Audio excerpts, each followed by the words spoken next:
So this was second round of the power manifestation session. We displayed an image for you and asked you to connect to Paramashiva, connect to the Supreme Pontiff of Hinduism, to Swamiji, and ask them to show you what is being shown, what is being displayed on the screen. So please let us know how you went.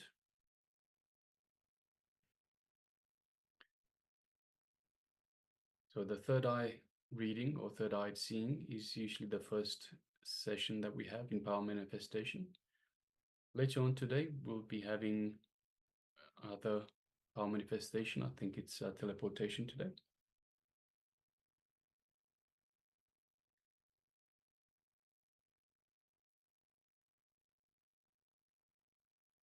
So please take a moment for now and let us know how you went in this round of power manifestation.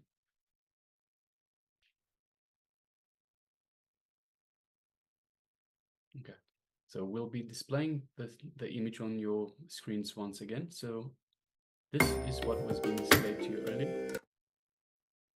As you can see, it is a very creative picture of Krishna with the flute. So if you got anything in terms of color, in terms of name, Krishna, in terms of flute, instrument, music, lights, there's a bright star or perhaps the sun on top left-hand side. There's lots of colors. There's gold, there's brown, there's reddish, orange. So there's jewelry. So everything, anything that you might have seen. All of these, and there's of course shapes. There's star, there's love hearts, there's circles. So all these things, anything that you would have seen would be a successful power manifestation. So if you've seen any of these, congratulations, or anything else that is related to this. Yes, anything related to even Lord Krishna himself, like his incarnation.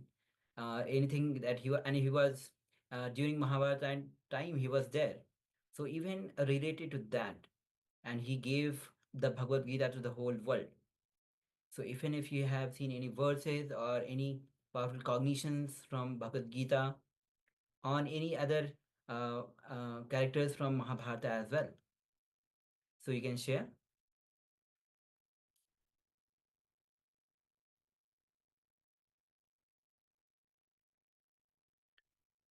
Okay, so now please go ahead and share, and we'll be now moving on to the next session. And today the whole theme itself is on bhakti. Bhakti is purna, means experience ecstasy, being in love.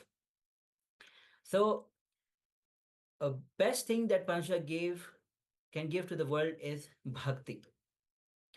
When you are in bhakti, actually science says that when you are in bhakti, even bhakti is even greater than beyond enlightenment itself. So now we'll be entering into a video on bhakti, where Swamiji will be giving detailed description about what is bhakti. And when anybody who is in bhakti, it's always a joyous path, the best way to even to live, because the space itself is totally different. It's not a dry path, it's totally path of a juiciest path, and it's a very not even juiciest path, it's one of the fastest way to achieve the ultimate. And of course, the word bhakti itself means devotion, which is why for the first round of power manifestation, we had the word devotion for you. So now let's move into the video. Let's come to your full listening, and let's hear from the Supreme Pontiff of Hinduism.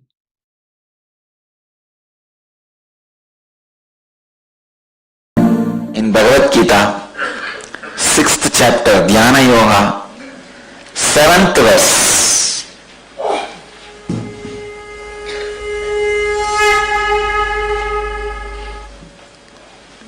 Chitatmana prashantasya paramatma samahitaha sitoshna sugadukyeshu tatamanaapamanayoho. Translation: the one who has conquered the self, who has attained tranquility, the Supreme is already reached. Such a person remains in this state in happiness or distress, heat or cold, honor or dishonor. I'll give you the new translation also. The one who has subdued his self made out of patterns, and is firmly established in the supreme state, remains centered, whether in a cold or warm atmosphere, whether he is in a pleasant or unpleasant situation, whether he receives respect or is dishonored. Understand? Bhagavan is giving you a powerful technique. He is using a beautiful word, Sitoshna Samadukkeshu. Sita and Ushna, warm or cold, attacks you from outside skin. Sugha or Dukkha attacks you from inside skin. Understand? When you are feeling warm or cold, just sit and see what is happening outside your skin all over the body. Without branding, just see what is going on, how I feel. Don't name it as a cold or warm, pain or suffering. Just look. Something is going on. Let me see what happens, how that feeling touches my skin. After that, how the skin is processing that information, and how I am getting agitated or irritated for no reason. How I am responding to it. Why should I get agitated or irritated? Let's see how the nature responds to it. Sit with deep passions. In one day, you will master cold.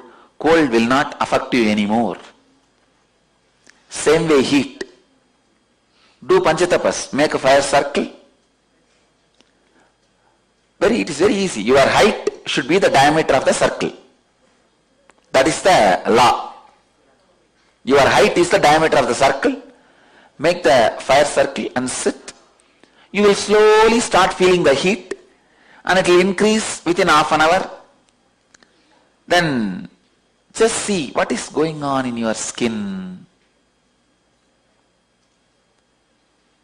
In 2 days you will master warm. Both will not be painful. Then come to the next level of experiment. When you are feeling unpleasant, just see. Unpleasantness is nothing but cold or warm which is working from inside the skin. If you look near the chest area, it will start. From inside the skin is being attacked.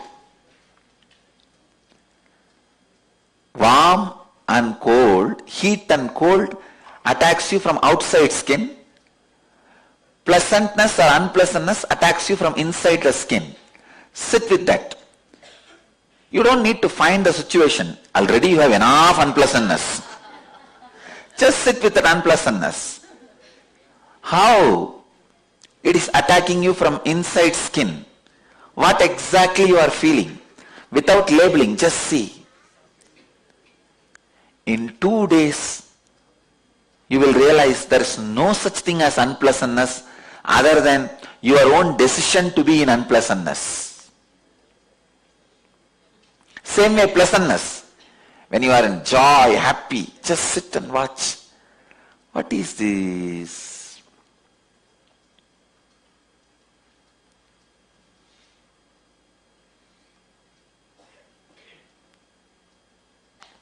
What is this pleasantness?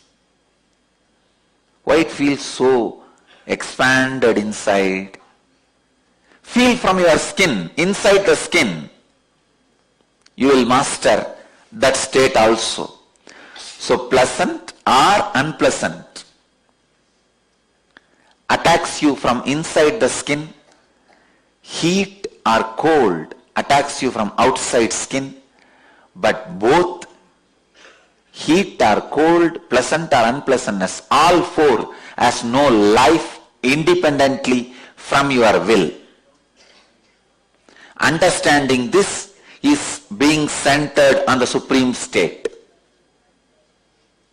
Please understand, your will gets contaminated when it connects itself with these four. Fortunately, these four has no independent existence. If your will does not support it,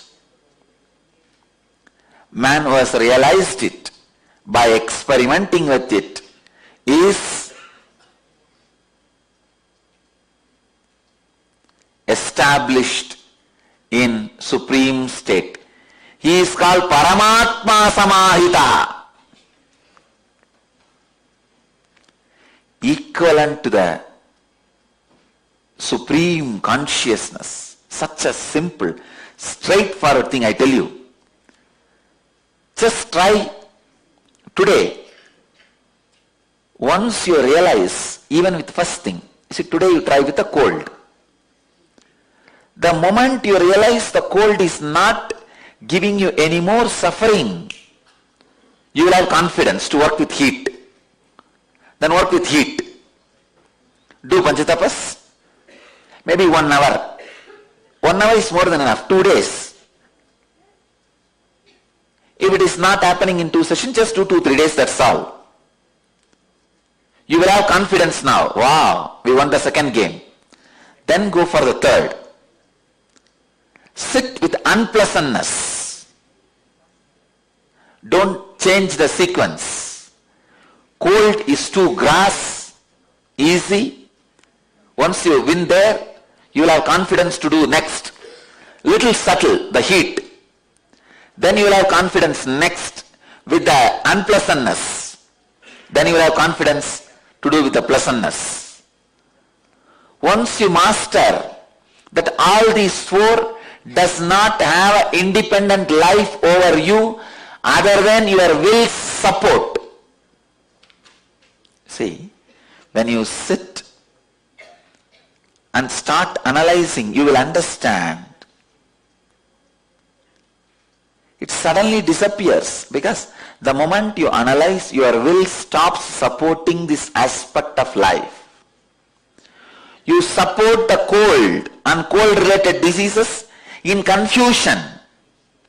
You support heat and heat related diseases in confusion.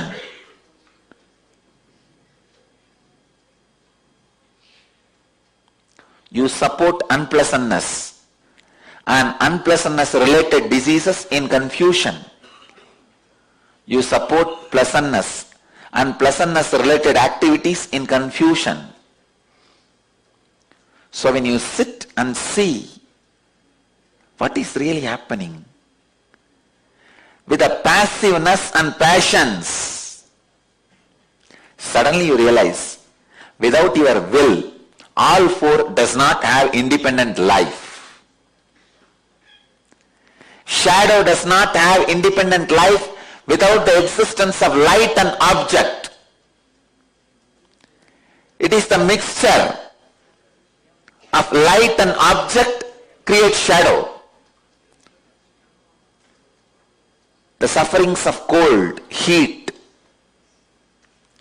sufferings of pleasantness, unpleasantness, everything happens by the mixture of your will and confusion. If the light is switched off, no shadow. If the object is removed, no shadow. If the confusion is removed or if the will is removed, there is no agitation or disturbance by cold, warm, pleasant unpleasantness. I tell you, man is a fool. Asking for cold when it is hot, asking for hot when it is cold, always asking what is not. Try this 4 process. In such a simple way, you can be centered on what Bhagavan calls Paramatma Samahitaha. Centered on pure unclutching. See,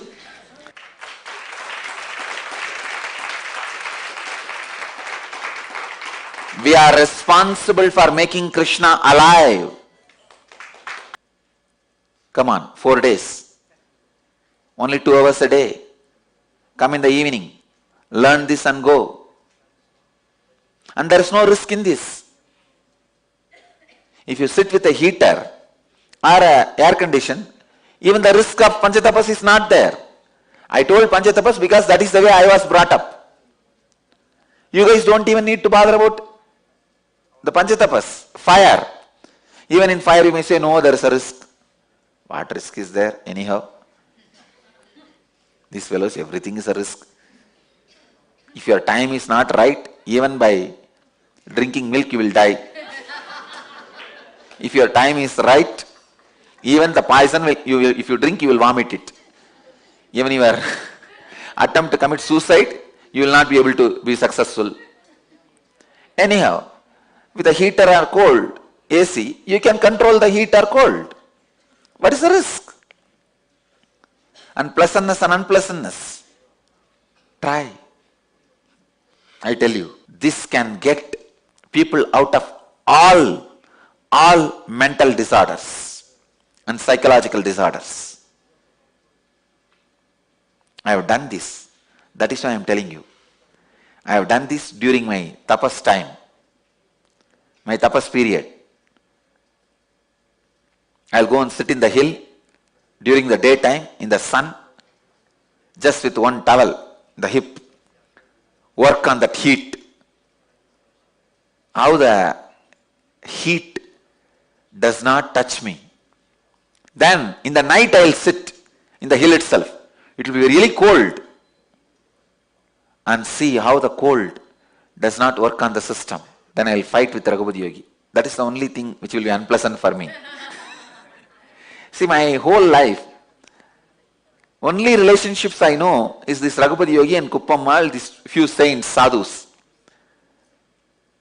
Never even once I felt psychologically connected to the blood family.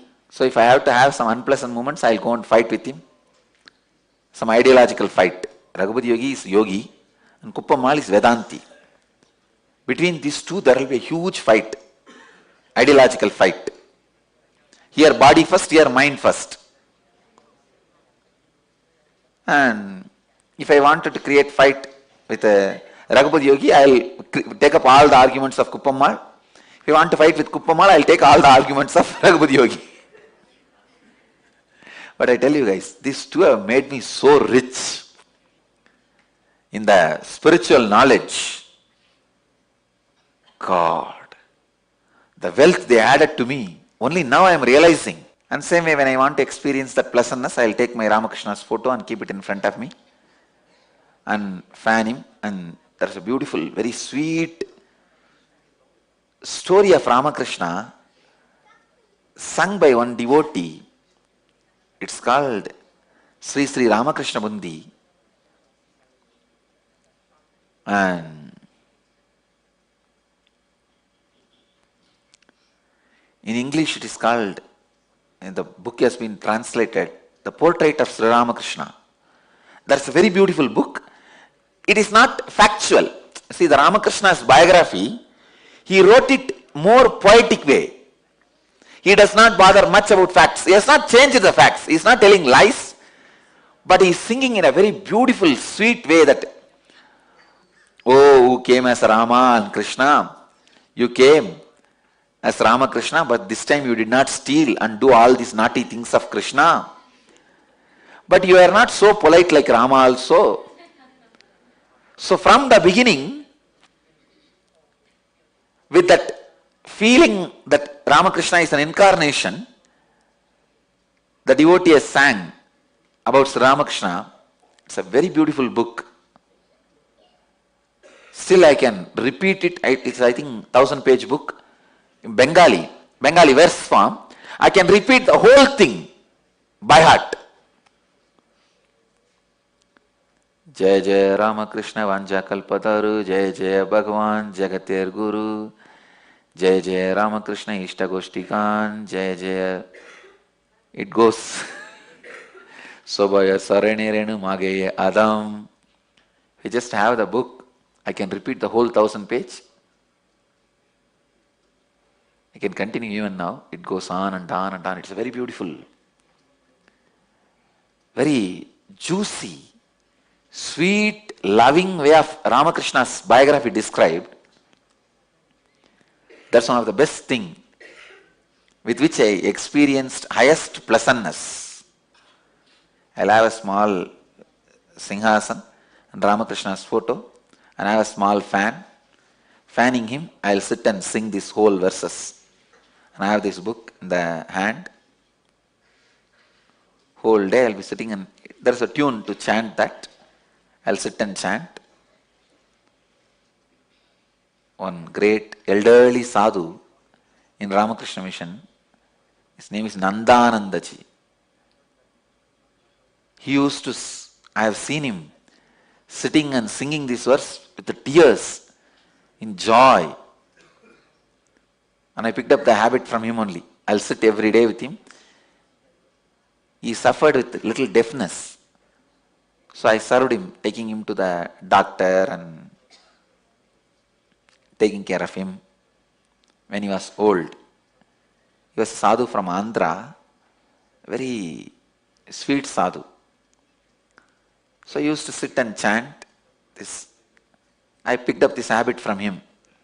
I listened to him very attentively, and actually I learnt Bengali, reading. So if I chant that book one day, it will take full day to chant 1000-page. At least next 2 months, I will feel that I am in that heaven and whole body will be sweet and pleasant, that whole throat will be filled with sweetness. Because it is the whole, his whole biography is chanted, the created, sung with so much of love, without being much bothered about the facts. It's a Purana of Sri Ramakrishna. So this Sadhu Nandananda Swami, he was about to die. As a tradition, when you are about to die, you have to give your whole, whatever you have, to the person who served you. It's a tradition. So this Sadhu suddenly said, I am going to die tomorrow. Guru Maharaj has appeared. What will I give you? I said, you don't need to give me anything. You are a sadhu, that's enough. You bless me. Then he said, I accumulated one thing in my life. The biggest wealth I accumulated is, whenever I read this Sri Sri Ramakrishna Bundi, I go to Samadhi, an ecstasy. I give you this Bhava Samadhi as my gift. He gave me. And I tell you, after that, whenever I read that book,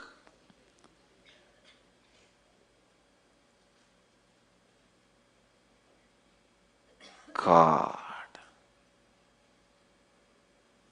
and that sweetness,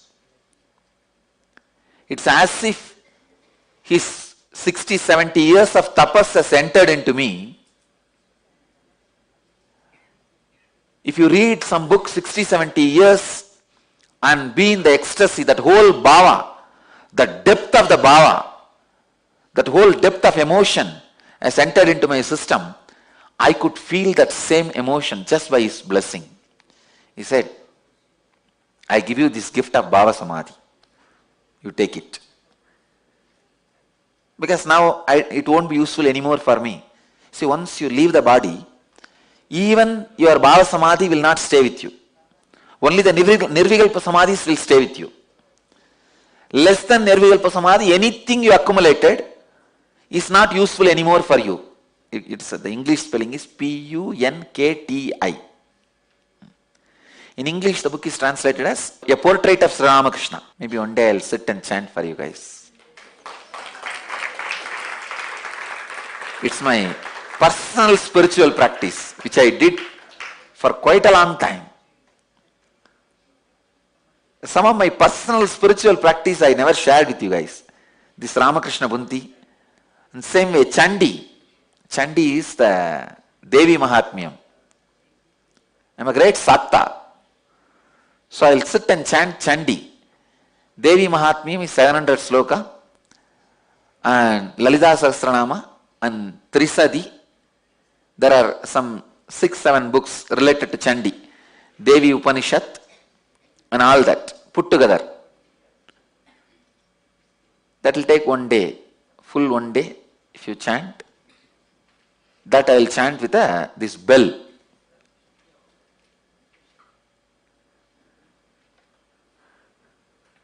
The same book in Bengali.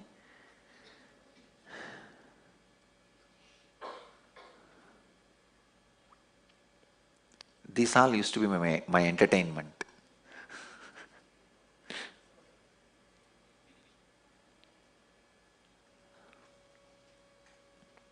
Anyhow, whether it's a heat or cold, pleasantness or unpleasantness, work with it. I tell you, even this pleasantness is not ultimate. Understand that. What I received from that Swami Nandanandji is not ultimate. He himself can't take it when he is dying. That is why he gave it to me. Only unclutching, Nirvikalpa Samadhi will come with you eternally. But unfortunately, when you are training yourself, when you are practicing, you can't be all the time in Nirvikalpa Samadhi, unclutching. So all this Bhava Samadhi helps you to raise yourself to that level. Be in Nirvikalpa Samadhi or be in Bhava Samadhi with a person who is in Nirvikalpa Samadhi. That's all. Be unclutched or be clutched to a person who is in unclutching state. That's all. Being unclutched is Nirvikalpa Samadhi. If you are clutched to a person, being who is unclutched is Bhava Samadhi. In the beginning, Bhava Samadhi helps. Now I can remember all the verses. It's coming up. Yes, the same book. Sri Ramakrishna Munti. You guys can see this exact book. Just see whether if it is in Bengali, download. I'll read. If you have interest and intensity, you will find time for everything. Try all these 4. First, I wanted all our center heads, you guys try. Of course, I'm not telling devotees not to try. If all of you try, mainly the center heads, when you try, you will have the confidence and make a beautiful program and start teaching. Everyone can start doing this. For these things, you don't need very organized setup. Start reaching out even in these small ways. Helping people. I really wanted this kind, hundreds of samyamas should be developed and made available from our campus. It should become a pilgrimage center for the people who want to study mysticism.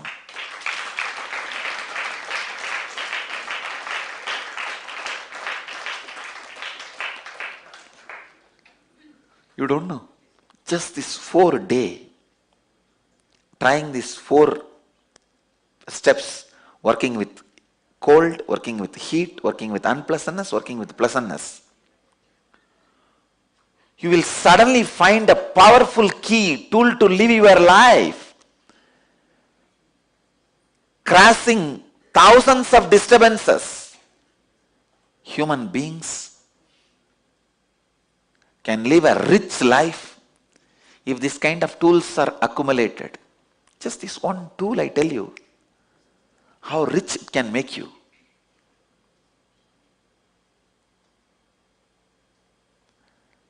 Richness is always depending on the zeros. It is not always based on the zeros. It is based on your ability to face life. Richness cannot be always measured based on the comforts of life. It is measured based on the ability to confront the life. It is not just comfort, it is ability to confront also. These are the tools with which you will be able to confront the life.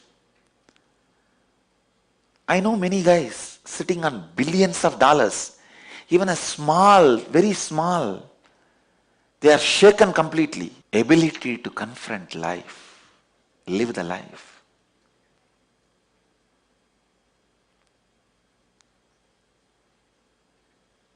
I tell you guys,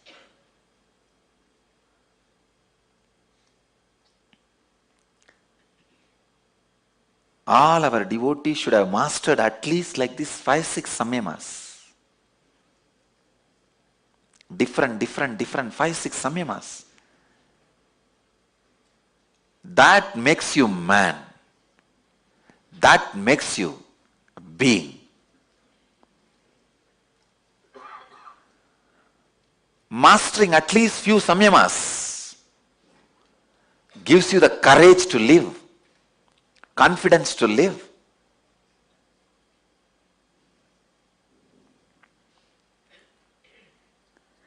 Courage which comes by inner richness is confidence. Courage which you get by outer richness is egoistic pride. Which comes by outer richness can be taken away from you any moment. Which comes by inner richness, nobody can touch it.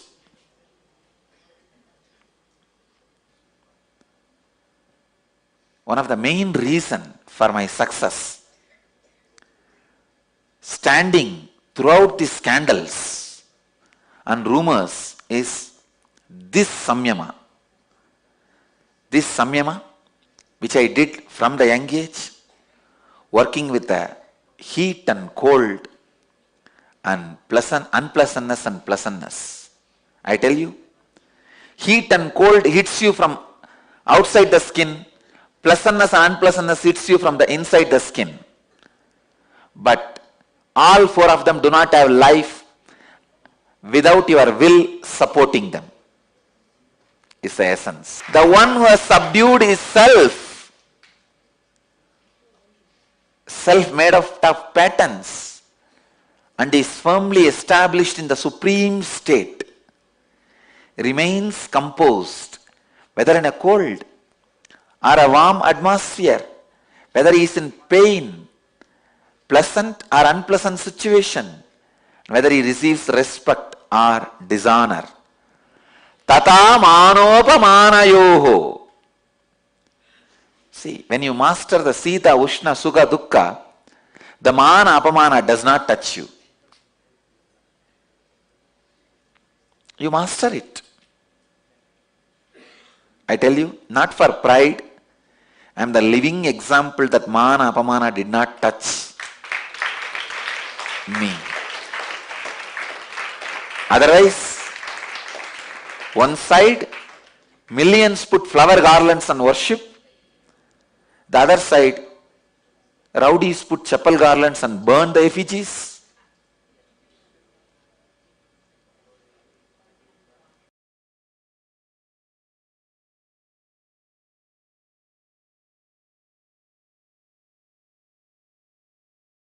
Yes.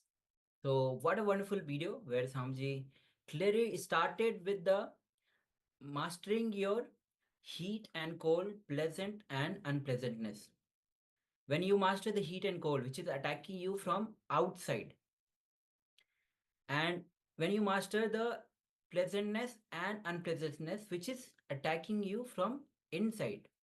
But the thing is, all four does not have any independent existence apart from your will. So all you when you support these, then you create confusion in your being, And Swamiji gave example of himself when he practiced this samima during the day when he will sit in the heat, and uh, the heat will not touch him. And in the night when he sit in the same hill, and practice this samima. So what a beautiful way he described when all these four doesn't uh, have really of their independent will. You can overcome these unpleasantness, pleasantness, and heat and cold. And by doing this, you can get rid of all the physical and mental diseases. What a powerful samyama! And Swamiji himself has practiced, so you can go ahead and practice in your life. So now we'll be entering into a internalization exercise. How to awaken the deeper secrets of life. So this is going to be a four-step process. So yes, actually a three-step process. So the first step is going to be sit and describe your purpose. You can have at least 5 to 6 points. Describe your purpose of life. Whatever you think, what is your purpose of life? Please go ahead and pen down. So please, if you haven't got one already, please grab a pen and paper and get ready and start penning down. It's important that you pen down, not just think about it, because when you start penning down, first of all, you have record, it's in front of you, and you can refer to it at any point in the future. And second of all, when you start penning down, your mind starts thinking through deeper and deeper levels. So when you do that, you're able to think of more points, more detailed points as well. With the mind, when you just try to remember it in your mind, then it will just stay for a little while and then go. So please make sure you pen these down. Yes. And do this process authentically. So take little time, think, dig deep, contemplate, and let's pen down. We'll be taking a few moments, and we will be projecting the slide image on your screen. Let's begin.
Yes, now you can move on to the second step.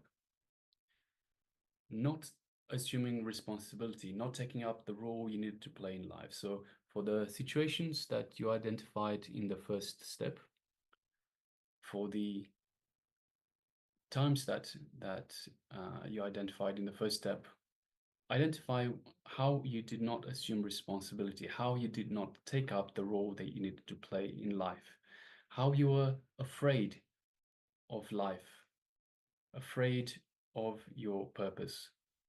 Please identify these hypocrisies. So again, identify for the times that you identified in the first step.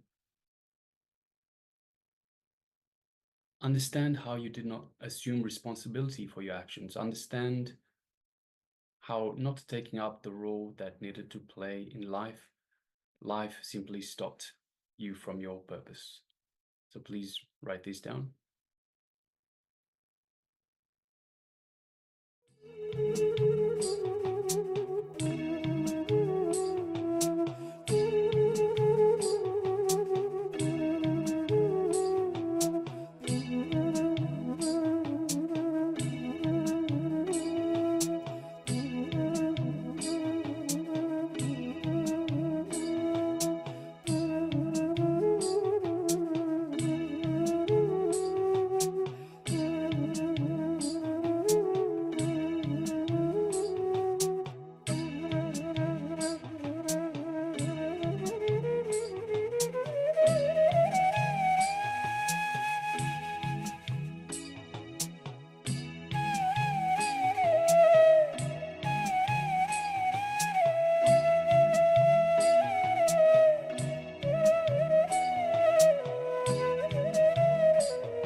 Now let's move on to the third step of this internalization exercise.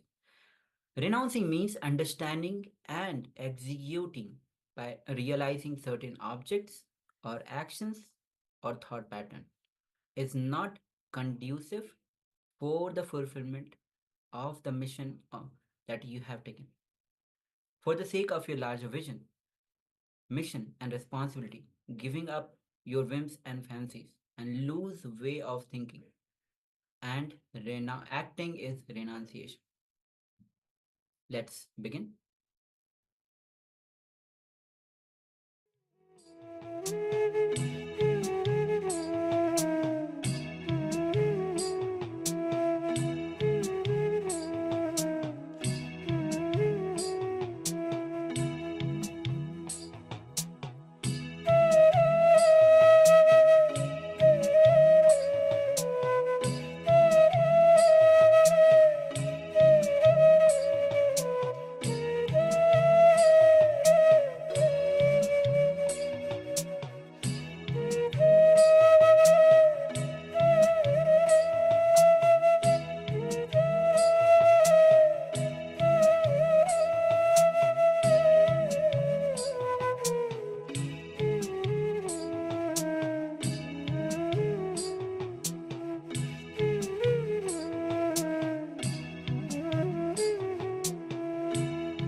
Yes, so I hope all of you have uh, performed this in exercise, internalization exercise with involvement, so that it helps you to take the responsibility for the purpose, the vision that you have for your life. Yes, Swamiji says beautifully. It's if you just have a goal, it's not enough. You have to actually work towards a goal, take responsibility for that goal, take responsibility for manifesting that goal, that purpose in your life. So with this, we'll be moving on to the next segment in our program today, which is power manifestation. And today's power manifestation is third eye and teleportation. So soon we'll be entering into the power of third eye plus teleportation. So this is one of the unique uh, power that Samji is giving to the whole world. So for this first run, that we'll be doing teleportation of bhasma or vibhuti. So bhasma or vibhuti is the white powder that we have that we apply on our foreheads. Usually you would find this in your puja kit, or if you don't have bhasma or vibhuti, you can find other organic powders such as kumkum, such as turmeric, such as anything else, but make sure it is an organic powder and make sure it is a fine powder as well. So we'll be teleporting the powder from one cup to another. So we request you to grab 2 cups, 2 empty cups, and put the powder in one of these cups. Can you please go ahead and grab these now? Yes, so meanwhile, we'll be entering into the scriptural reference for manifesting the power of teleportation. So this is taken from Spandakarika, section 3, Vibhuti Pada, Sutra, chapter 3, 4, and 5th. So it says, Yatha hi artho sputo drishya savadhanepi chetasi bhuya spultayo bhati स्वलभ भोगो भावितः तथा यत्परमार्थेन येन यत्रा यथा स्थितं तद्धाम वतम् आक्रम्य न विचारात् संप्रवर्तते. So Bhagavan Paramashiva reveals, says that indeed, just as an object or static matter, which in spite of all the attentiveness of the mind is perceived and seen indistinctly at first, then appears and manifests more distinctly and clear when observed with the strength of one's own visual power. So, when the yogi restores to the power of spanda, the dynamic activity, in its highest essential nature of oneness with Paramashiva, then whatever thing or object or the ideas which is static matter exists in its highest dimensions in whichever form which one seek to know or manifest, wherever in whichever place or time, in whichever state or dimension, that thing or object at once appears and manifests in that very way by the nature of its strategic existence. So, with this, we'll be entering into the guidelines. I request all participants, so if you've already got your cups and the fine powder in front of you, I urge participants to please download the an app for recording with so the recording app on your phone with a timestamp camera, and please record your power manifestation. So you have a record of your power manifestation, so you can share with everyone as well, and you can ask them. You can say to them, "Look what I can do." And also, you can ask them to come join and they can experience these for themselves. So have the app ready, have the camera ready, and record yourself doing performing the power manifestation. Next, I request everyone to please sit comfortably on the floor with the head, neck, and spine in a straight line. So if you can sit in Padmasana, or if you can't sit in Padmasana, so Padmasana is with legs like this on top of each other, or Vajrasana, which is just sitting on your knees. But sit with your head, neck, and spine in a straight line. Keep your hands in the Samana Mudra, which is a little bit high, which is, yes, like this. So with fingers interlocked like so. And then connect with Swamiji in your inner space and have gratitude to Swamiji in your inner space.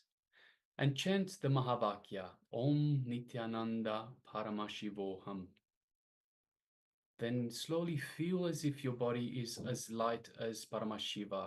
Feel it slowly getting lighter and lighter and lighter, and becoming as light as Paramashiva himself. Now keep the 2 cups in front of you. So one with the powder, with the fine powder, and the other one empty. And continue chanting the Mahavakya, connecting to the divine, connecting to the Supreme Pontiff of Hinduism, Swamiji, and see the manifestation happening in front of you. Yes. So let's begin this manifestation. We'll be playing the oneness capsule so that you can entangle, deepen your connection with Swamiji. Let's begin.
பட்டு போட்டு கோட்டையில்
கரங்களை கொண்டு உன்னை பூஜித்தோம். அருள் தருவாய் கலி என்னும் கடலினில் மூழ்கிட்டேயும் நீ கரம் தந்து காத்திட்டு கருணை மழையை பொழி.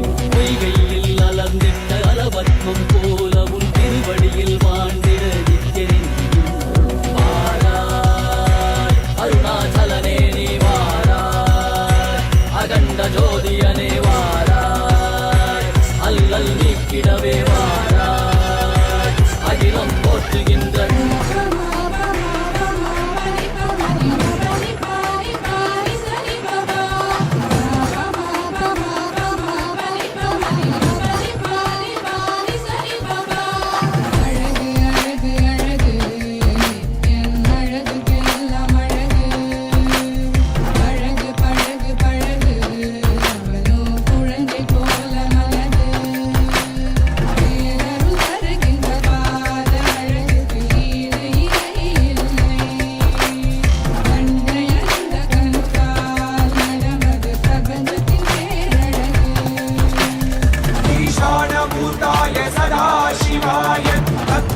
वक्राय महेश्वराय अघोरहृदयाय रुद्रेश्वराय वामेश्वराय स्थितिकारणाय सत्यस्वरूपाय सृजनेश्वराय स्वागतं स्वागतं स्वामिन् ते स्वागतम् अस्माकं हृदये भोः स्वागतं ते स्वागतं स्वागतं स्वामिन् ते स्वागतम् अस्माकं हृदये भोः स्वागतं ब्रह्मस्वरूपं शिवशक्तियैक्यं दमरुककरतिरुशूलम् आह्वानहस्तं काषाय वस्त्रं राजसन्न्यासं वन्देहं परमहंस नित्यानन्द सद्गुरुं கொண்டு கங்கை முடிக்கொண்டு நந்தனம் ஸ்ரீ ஜெகத்குரு பிடிகால் உள்ளம் உரைகின்ற மௌரை மாநகரின் ராசனே உள்ளங்களை கலைந்து இன்பங்களை அளிக்கும் சுந்தர வடமணி நேரன் சத்துராயு திங்கள் நித்தம் உரைகின்ற செவ்வி கொண்ட செல்வனே சொக்கனே எந்த சோமனே ஐயா சோதி வடிவான ரூபனே அடிமுடி காணா அண்ணா மலையே அகிலம் போட்டிடு வைகனே நாகாவரணி நாள்வது போட்டிட நயமுடனாடிடு நாதனே காலம் உண்டு ஆழம் பாடுதனில் ஆனந்த நடமிட்டு மாறி செய்வனே அங்ககிடம் கொண்டு கங்கை முடி கொண்டு நந்தனம் புரியும் ஈசனே சுடலை பொடி பூசி முடுகை நடையேது காலனே புலி கோலனே வீடின் விடிகால் உள்ள முறைகின்ற மதுரை மாநகரின் ராசனே இன்னல்களை கலைந்து இன்பங்களை அளிக்கும் சுந்தர விடமணி நேசனே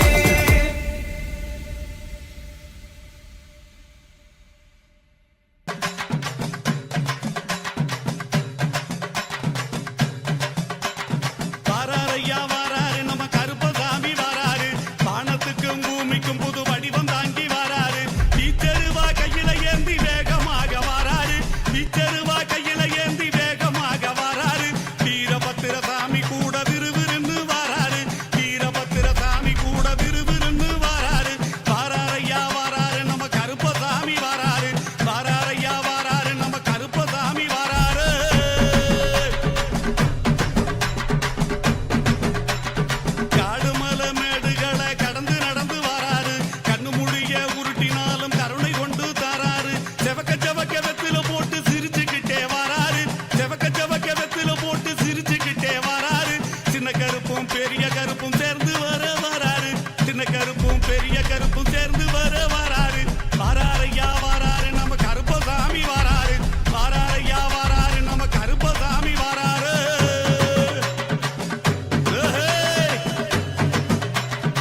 கற்பித்த பாரமஞானியாய் ஞானக்கண் கொடுத்த தமக்கே ரூபம் காட்டிய மாய வித்தை செய்யும் நித்யன் வித்தை கிளப்பி விட்டேனில் பர தத்துவம் கற்பித்த பாரமஞானியாய் ஞானக்கண் கொடுத்த தமக்கே ரூபம் காட்டிய மாய வித்தை செய்யும் நித்யன் அண்ணாமலையில் பிறந்தான் புவி எண்ணாத யோகமே கொண்டிட நித்யன் ஈரேழு லோகத்திற்கெட்டா ஈசன் முக்தி நெறி அருளவே நித்யனாய் அண்ணாமலையில் பிறந்தான் நித்யன் அண்ணாமலையில் பிறந்தான்.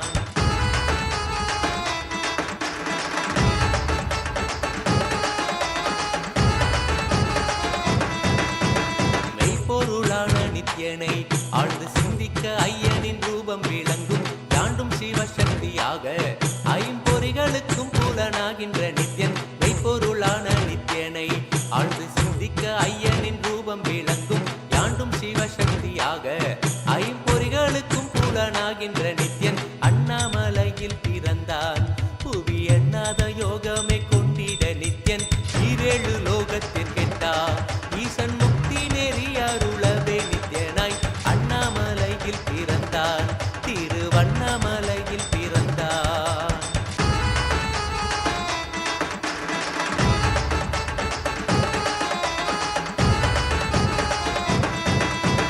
உள்ளும் பூரமும் இருந்து உயிர் பக்குவமாக்கிடும் பரமனாம் நித்யன் ஞானப்பாடித்தங்கள் ஏழும் கொண்ட ஞானமும் ஆகியே ஆண்டிடும் நித்யன் உள்ளும் பூரமும் இருந்து உயிர் பக்குவமாக்கிடும் பரமனாம் நித்யன் ஞானப்பாடித்தங்கள் ஏழும் கொண்ட ஞானமும் ஆகியே ஆண்டிடும் நித்யன் அண்ணாமலையில் பிறந்தான் புவி எண்ணாத யோகமே கொண்டிட நித்யன் ஈரேழு லோகத்திற்கெட்டா ஈசன் முக்தி நெறி அருளவே நித்யனாய் அண்ணாமலையில் பிறந்தான் நித்யன் அண்ணாமலையில் பிறந்தான்.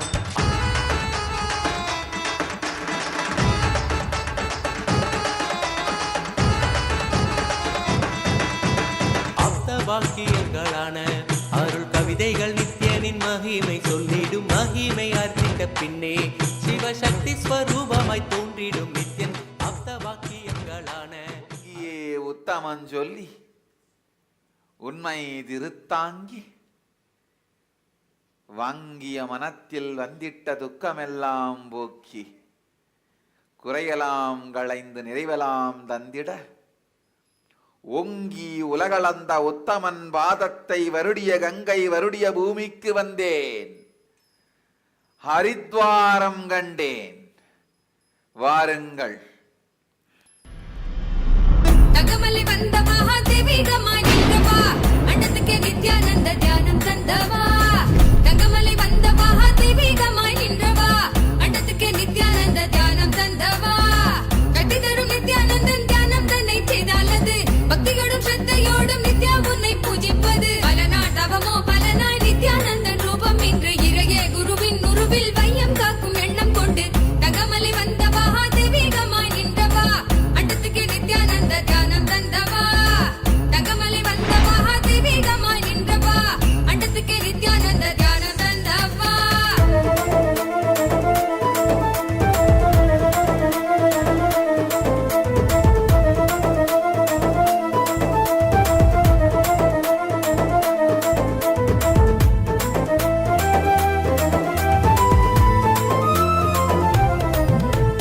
சொர்க்கம் என்றாலே அன்பு வழிதானே என்றே நீ உற்சாகமாக உணர்த்திட இன்பம் கண்டோமே சொர்க்கம் என்றாலே அன்பு வழிதானே என்றே நீ உற்சாகமாக உணர்த்திட இன்பம் கண்டோமே உள்ளமது சொர்க்கம் அதை அண்ட தன்னில் தான் தேடுது உள்ளுரையும் ஆனந்தத்தின் எல்லை மீற உண்டாகுது ஆடும் மடியாரை நித்திய தியானம் தன்னை தந்து இங்கு தேடும் சுக வாழ்வை தர நித்யானந்தன் ரூபம் கொண்டு தகமலை வந்த மகாதேவிகமாய் நின்றவா அண்டத்துக்கு நித்யானந்த தியானம் தந்தவா தகமலை வந்த மகாதேவிகமாய் நின்றவா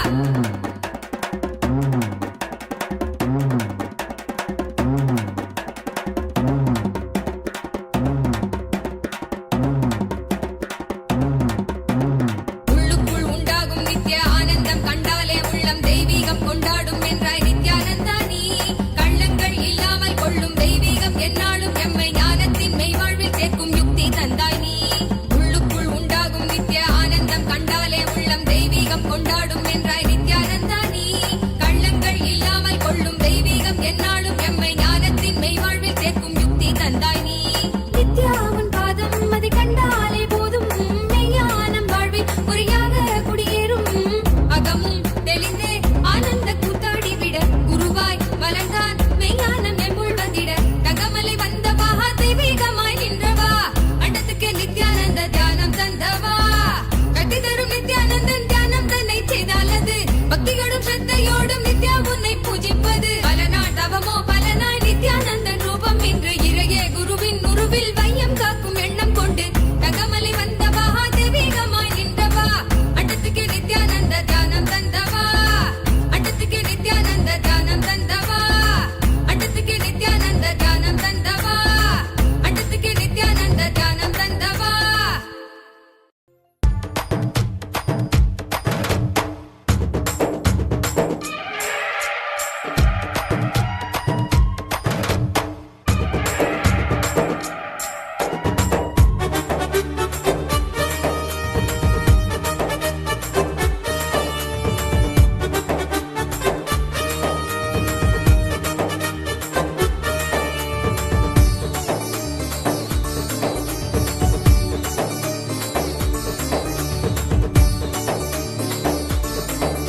Yes, you can relax now.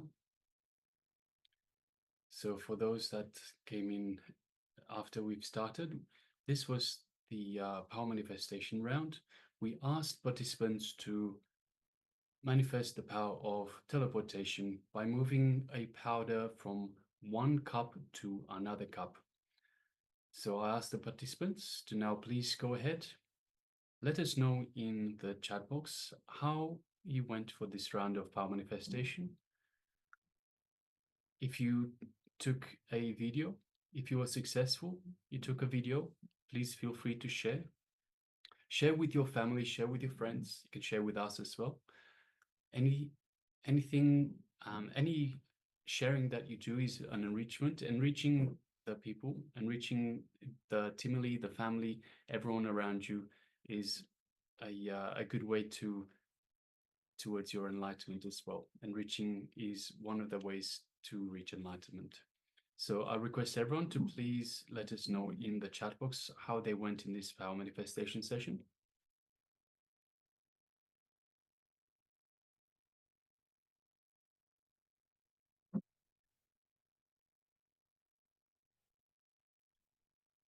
And for the new people, again, I request everyone to please take part in these power manifestation sessions. They are a measure of your connection to the divine. With every participation, with every power manifestation, you strengthen the connection to the divine, the feeling connection to the divine, and you will be able to easier manifest the powers of Paramashiva, of the divine.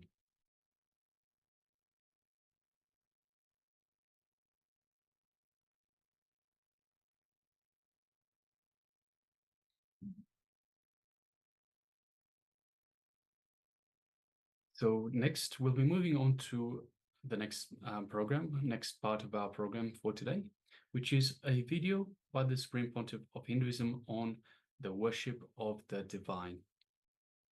So I request all the participants to please come to the space of listening. Give your authentic in this video, worship the divine.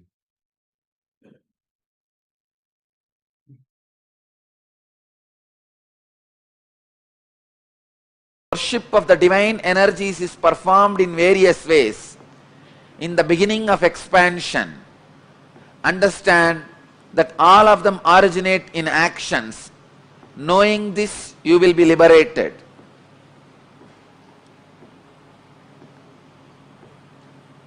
Sri Krishna is revealing some of the mystical secrets.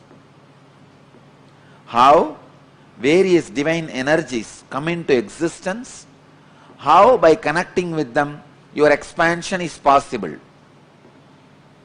Please understand, one example I wanted to give. Brahma, in Hindu stories, Hindu Purana, Brahma becomes egoistic. So, Shiva's extension comes out as Kala Bhairava and cuts Brahma's head, removes the ego of Brahma and makes Brahma enlightened. This action, Shiva's energy coming out and removing the ego of Brahma and making him enlightened, this action becomes Kala Bhairava. So when you connect with Kala Bhairava and start worshipping the divine energy called Kala Bhairava, he removes your ego also and gives you enlightenment.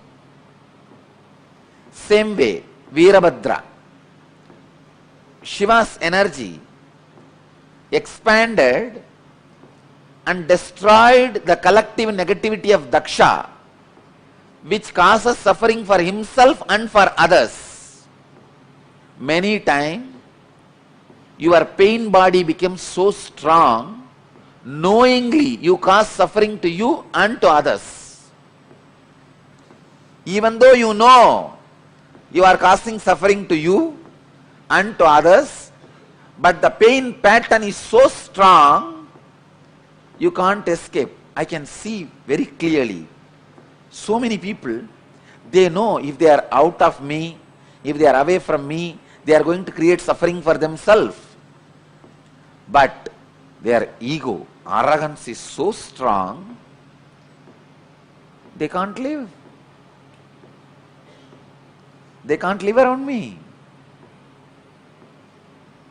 I have seen so many times, even devotees, they know if they listen to my teachings and live, they will be out of their sufferings and torture. Torture they are doing to themselves and to others. But they don't want. Daksha represents the negativity which causes suffering to yourself and to others. Shiva's energy which came out and destroyed the Daksha's negativity is Veerabhadra. Understand? Veerabhadra did not kill Daksha. He gave life back to Daksha.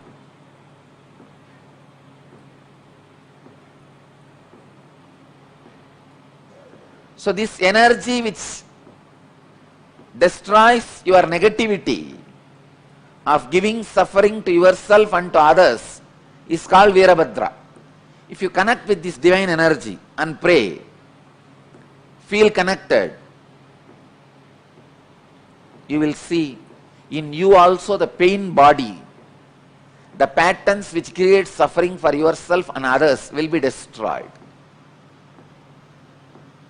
It's a beautiful verse. Eva bahuvitaha yajnaha vitata brahmano mukhe karmajan viddidan sarvan evam jnatva vimokshase. Thus, worship of the divine energies is performed in various ways. In the beginning of expansion, understand that all of them originate in actions. Knowing this, you will be liberated. Same way, if you are frozen, closed, then start connecting with Krishna, who is doing Rasa Leela, who just opened himself to the whole universe. Understand? Krishna's Rasa Leela did not happen just with Gopikas. It happened with the plants, trees, rocks, Yamuna, whole thing. And the Purnima Chandra, the full moon, with whole, he had Rasa Leela. His Rasa Leela was enjoyed by the whole existence. Gopikas were also happened to be there, that's all. It was not concentrated towards Gopikas. It was with the whole. So if you are frozen, having the sickening suffocation, many times people do have this sickening suffocation. Come on, then expand.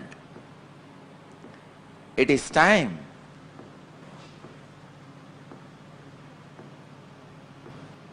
You meditate on Rasa Leela Krishna. So each action of divine, each action of an incarnation becomes independent energy by itself. Shiva's one action, cutting Brahma's head and giving him enlightenment, it became an independent energy called Kala Bhairava. Shiva's one action of killing the negativity of Daksha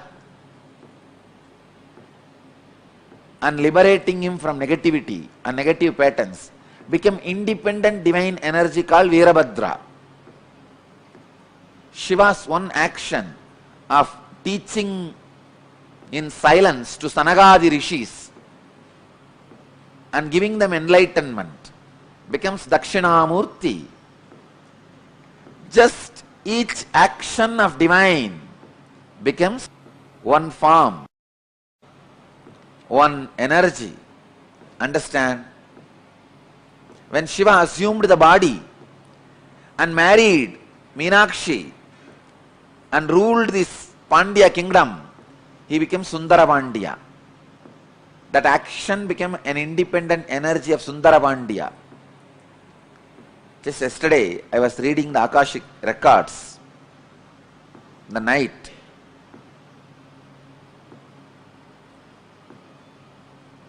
I verified again and again. Earlier when I was seeing, I felt he has taken 3 bodies. Yesterday I saw he has taken more than 11 bodies.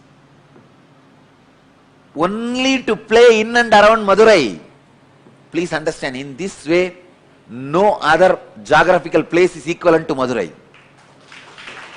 Where Shiva has taken 11 bodies to play just in Madurai.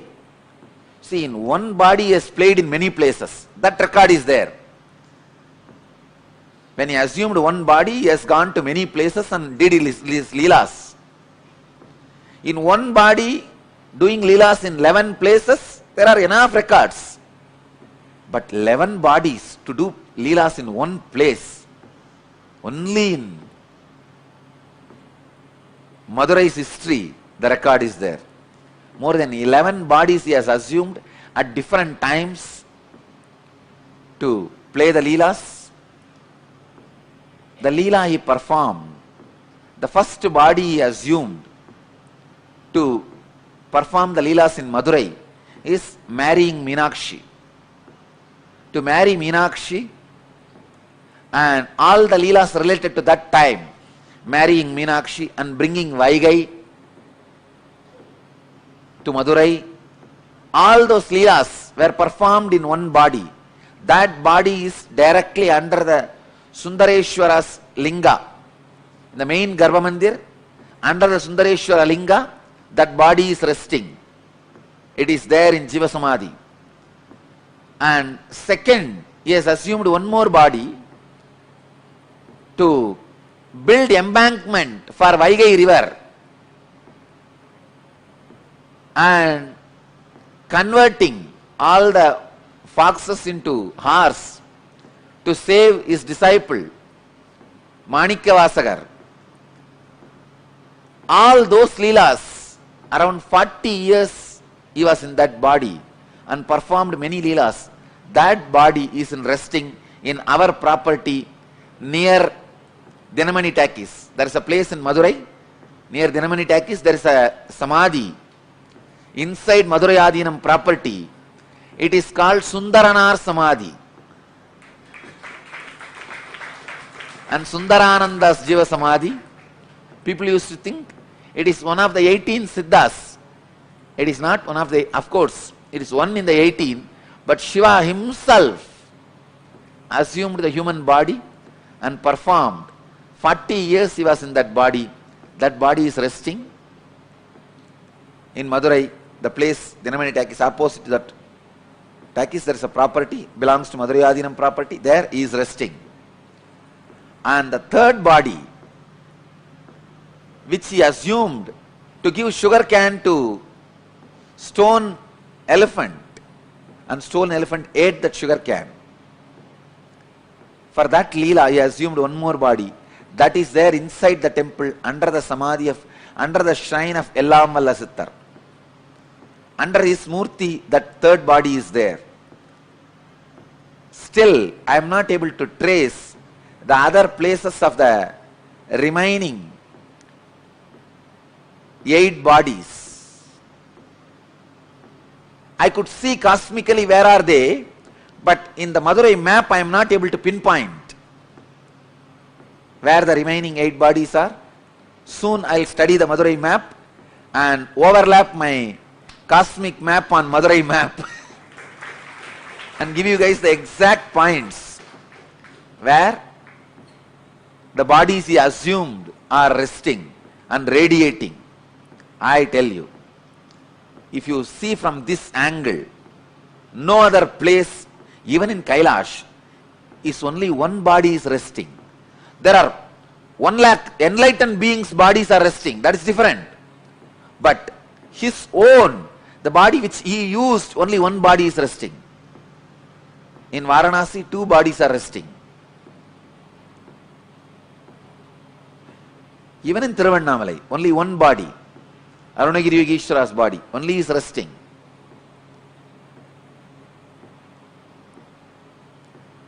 I was shocked when I read yesterday the Akashic records.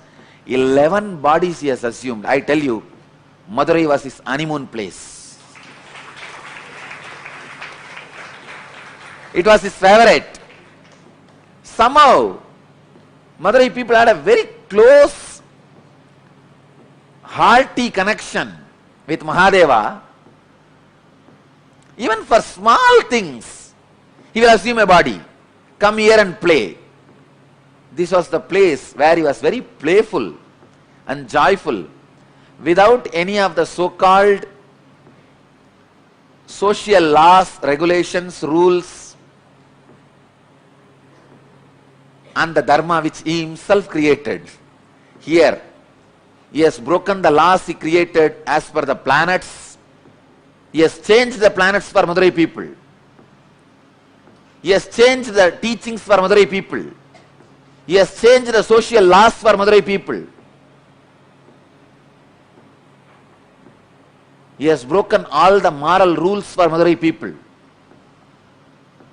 He has done everything possible.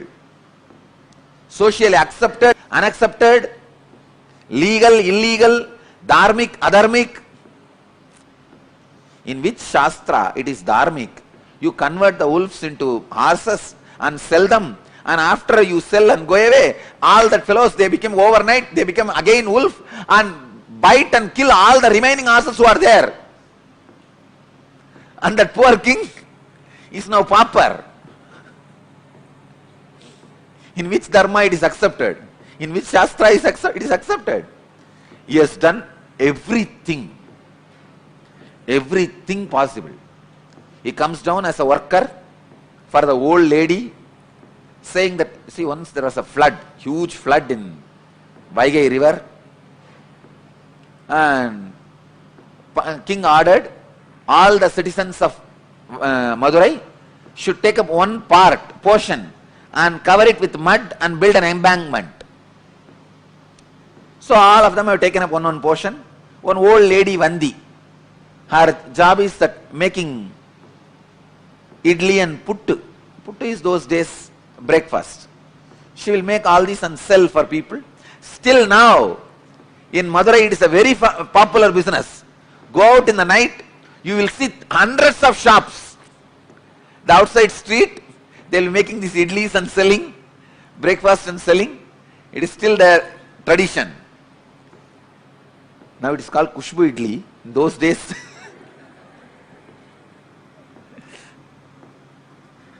it's a tradition of Vandi.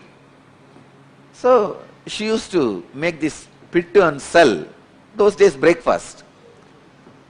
She did not get anybody to cover her portion, and she herself can't do. She is too old. She prays to Sundareshwara. This whole city, still now, any problem, the only person they turn to is Sundareshwara.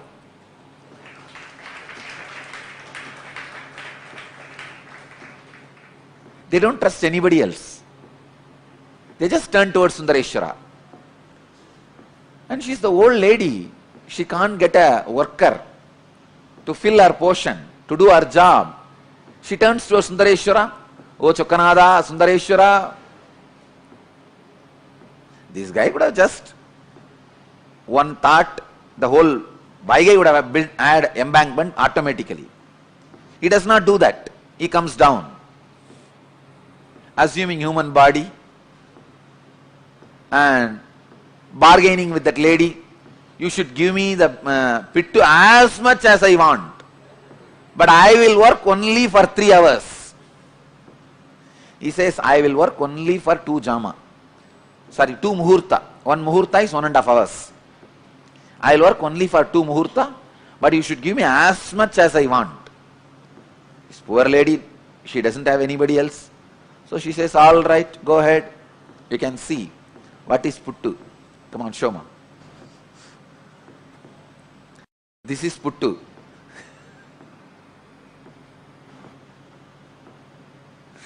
Those days breakfast. So she doesn't have anybody else.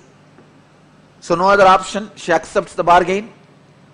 This fellow finally finishes eating everything she cooked. After that, it doesn't work.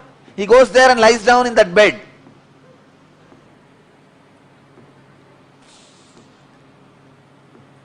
So he goes and lies down in the banks of Vaigai. I also traced the palace he had in Vaigai.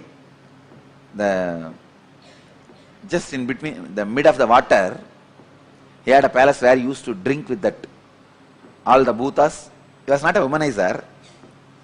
He used to drink and gamble. He will have all these bhutas around and they will play the dice. He will gamble with them. Finally, what is there? Finally, he will cheat all of them. And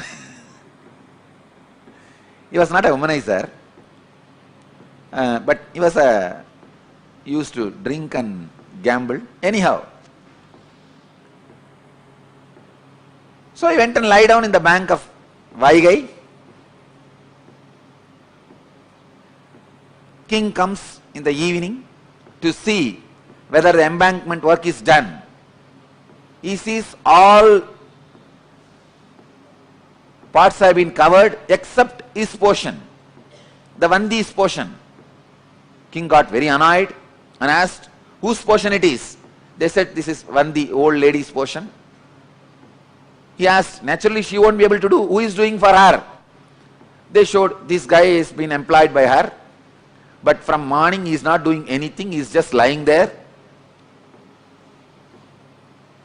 So king calls him and asks, who are you? This fellow says, who are you to ask me this? King says, I am the king of this Madurai. He says, that is the way so many people were thinking, but actually I am the king. There was a strong argument. Finally, king was very angry and he took his sengol, the golden staff with which he rules the country, and gave a strong blow in the back of Sundareshwara. When that beating fell on Sundareshwara, when that stick fell on the Sundareshwara, at that same moment he showed to the king, he is the Antaryami, he is the indweller of every being, cosmos. So the whole world, whole universe, including himself, had that beating. The whole cosmos, including the king, had the mark of that golden staff, scepter, golden scepter's mark. And king was shocked. There he sees Sundareshwara standing with Meenakshi and smiling. King realized who came to play in the form of a worker, and he fell at the feet of Sundareshwara, asked him to apologize. Then Sundareshwara says, just because of Vandi's feeling connection, to please her, to eat her food, to enjoy her puttu, breakfast, I came and I enjoyed. He liberated, he gives enlightenment to Vandi and blesses the king and disappears. Till the end, he has not done his job. He did not do the job of building the embankment to the Vaigai. Casual leelas, not one or two, 64 leelas. God, I know for sure he would have done at least 64,000. And Paranjodi Munivar, the compiler, was able to collect only 64, representing all the 64,000s of leelas.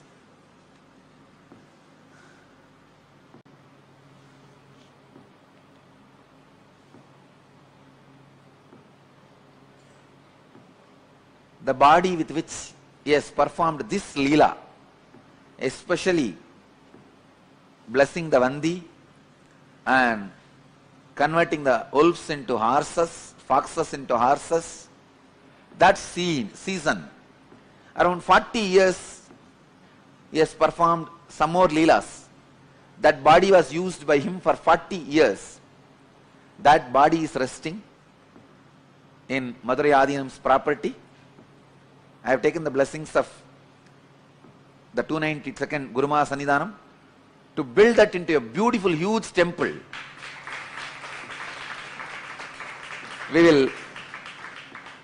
You can see the scene of Sundareshwara coming and eating the puttu of Vandi, the old lady.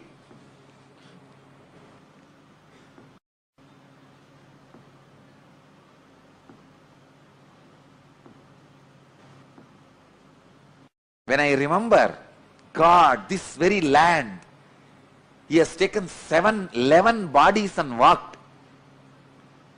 These very roads, he would have walked and sold the firewood. These very roads, he has walked and sold bangles. This very road, he walked and sold diamonds.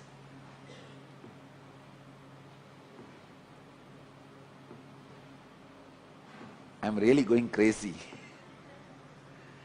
This very Vaigai, he created this very Vaigai. He himself came and built embankment, at least acted as building embankment.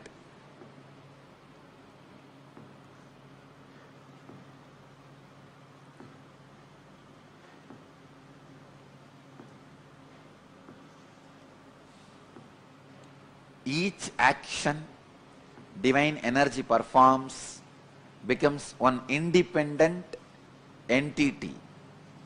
If you connect with that energy, he gives you the same blessing. Understand? Sundareshwara is the energy of Leela, playfulness. Ask him whatever you want. He has broken all the rules. See, there is a law.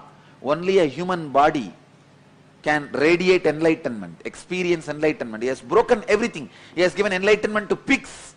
He has given enlightenment to bird. He has given enlightenment to cuckoo. He has given enlightenment to swan.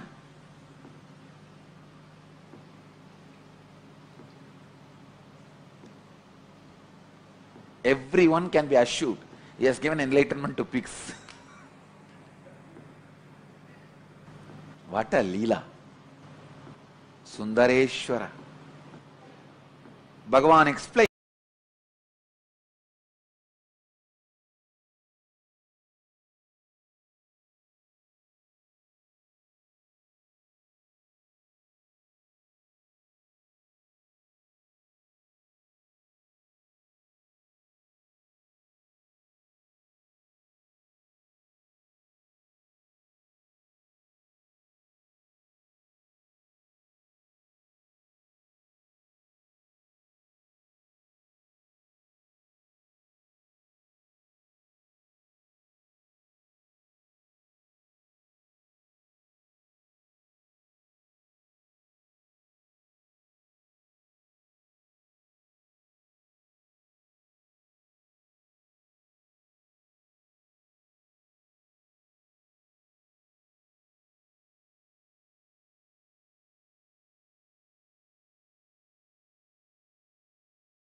Yes, welcome back. So that was a beautiful video by the Supreme Pontiff of Hinduism on worship of the divine. So Swamiji beautifully told us about the 11 bodies that Paramashiva has taken just in the city of Madurai alone. All the different leelas, all the different divine happenings that have taken place in Madurai. So definitely Madurai holds a special place in the heart of Paramashiva himself. Next, we'll be moving on to an internalization exercise on unclutching. So unclutching is a self-purifying and evolutionary technique. But before we enter into into the guided meditation, we'll give just a little bit of a background knowledge. So let us see how unclutching is related to what happens every moment in your body through breathing. So between the incoming breath and the outgoing breath, you will find a neutral space. Your identity exists in the incoming and outgoing breath spaces. So the breathing in and breathing out is connected to your identity. But constantly you can connect and see you are connected when you are aware of your breath. But in the gap of the neutral space, your identity does not exist. You don't connect the gaps, so you just jump over this gap.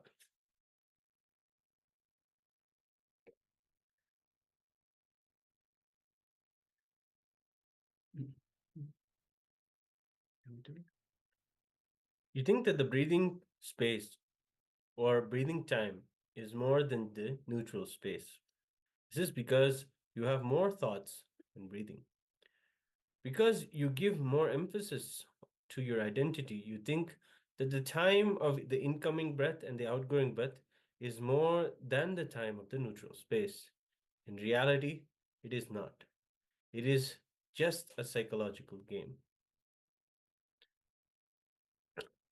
We have a diagram that we would like to show all of you on how the breath turns and exactly where the the neutral space is. And yes, as you can see, the ingoing breath and the outgoing breath, between them, there is a neutral space.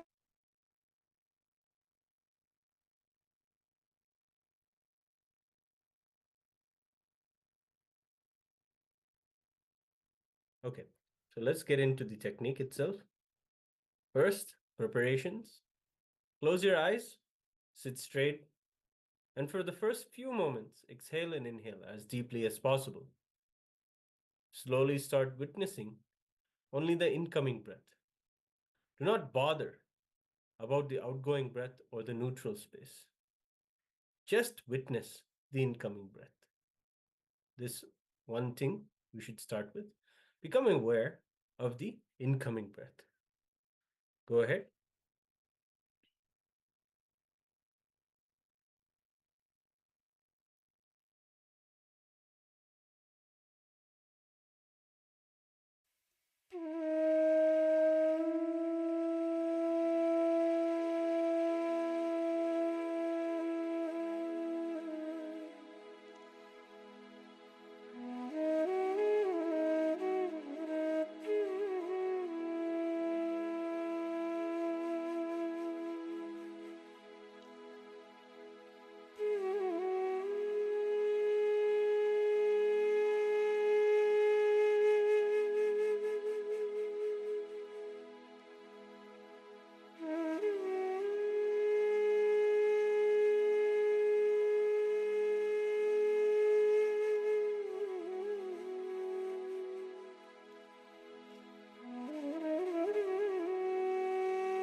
Now, slowly start witnessing only the outgoing breath.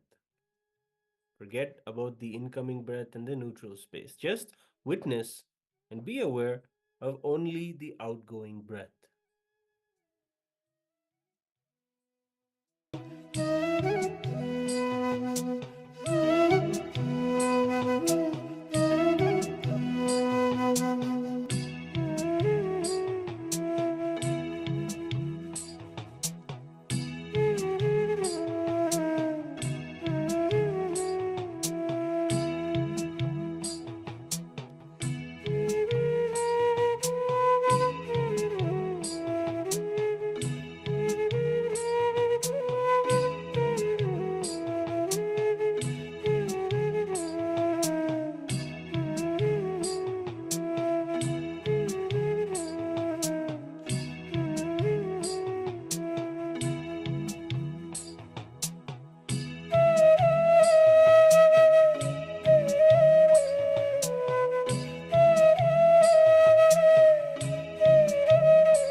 Now, slowly, very slowly, be aware of both neutral spaces when your incoming breath turns into the outgoing breath, and when your outgoing breath turns into the incoming breath. So if you recall the image that we projected earlier, the gaps between the two breaths, between the incoming breath and the outgoing breath, and between the outgoing breath and the incoming breath. Just be aware and witness both the neutral spaces alone. Do not concentrate about the breaths themselves. They will happen naturally. Just witness the neutral spaces alone.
Now, be aware of the incoming breath, the neutral space, the outgoing breath, and the second neutral space. So be aware of all 4 steps of the breathing process and just be unclutched.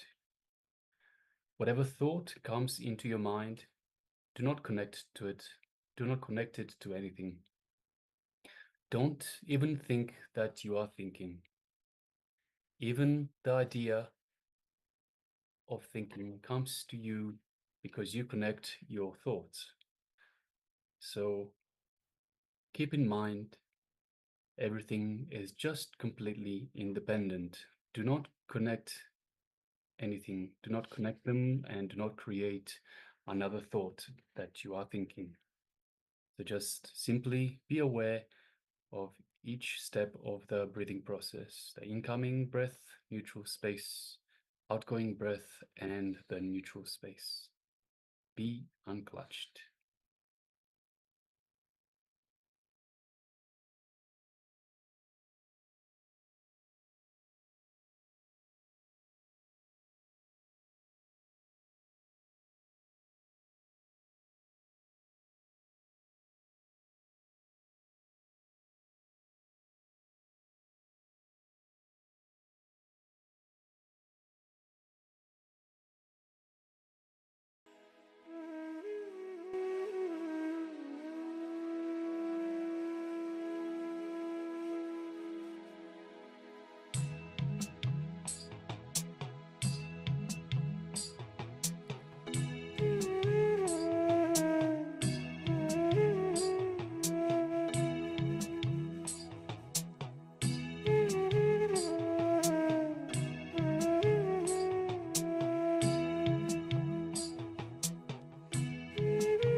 Yes, you can relax now.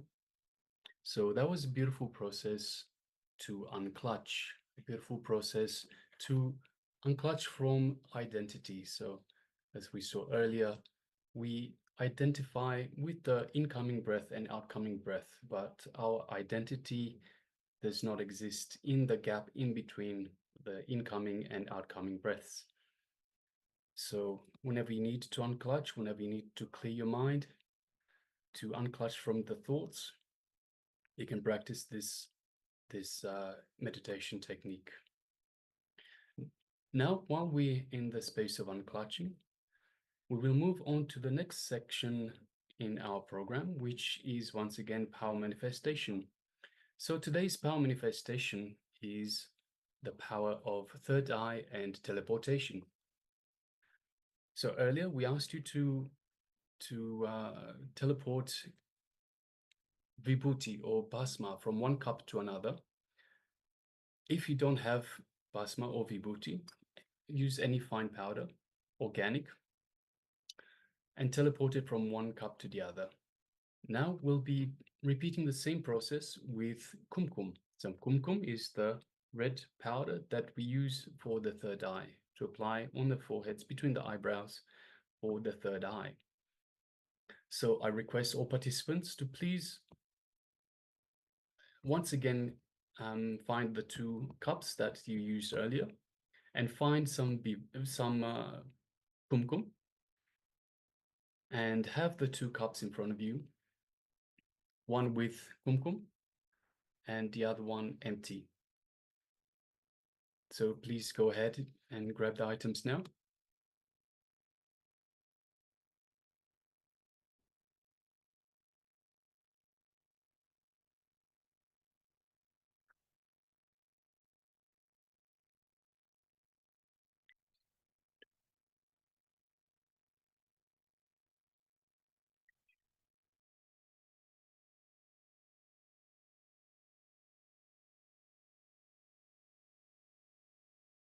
So once again, I request all participants to please take part in these power manifestation sessions. They are your connection to the supreme superconsciousness, that is Paramashiva, to the divine.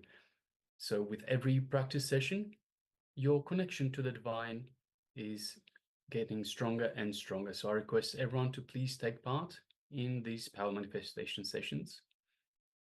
So everyone please grab a couple of cups and a fine powder, kumkum if possible. If not, any fine powder will do, organic, and have them ready in front of you.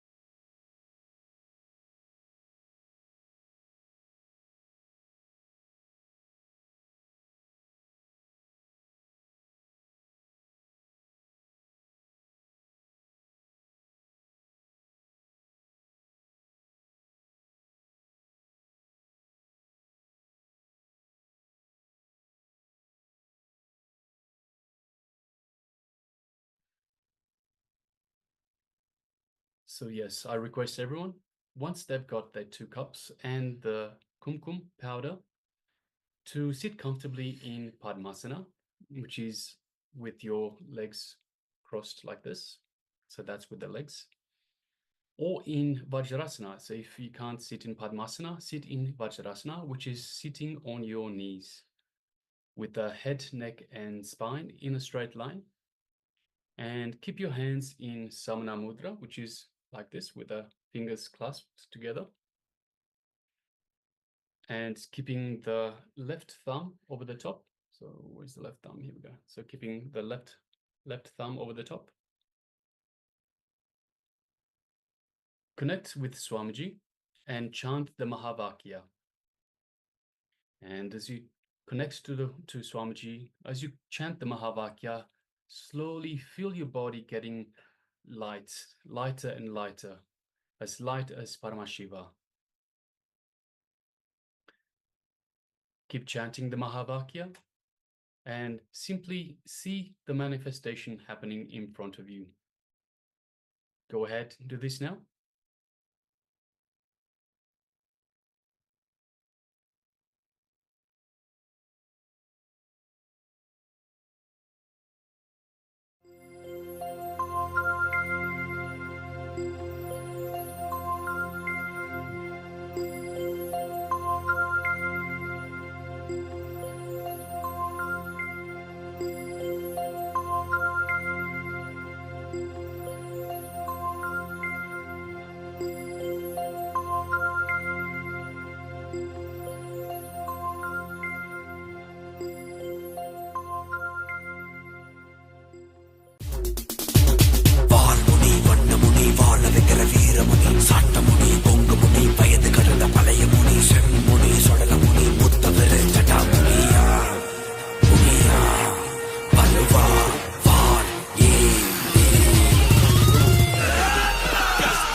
முனி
वक्त्राय महेश्वराय अघोरहृदयाय रुद्रेश्वराय वामेश्वराय स्थितिकारणाय सत्यस्वरूपाय सृजनेश्वराय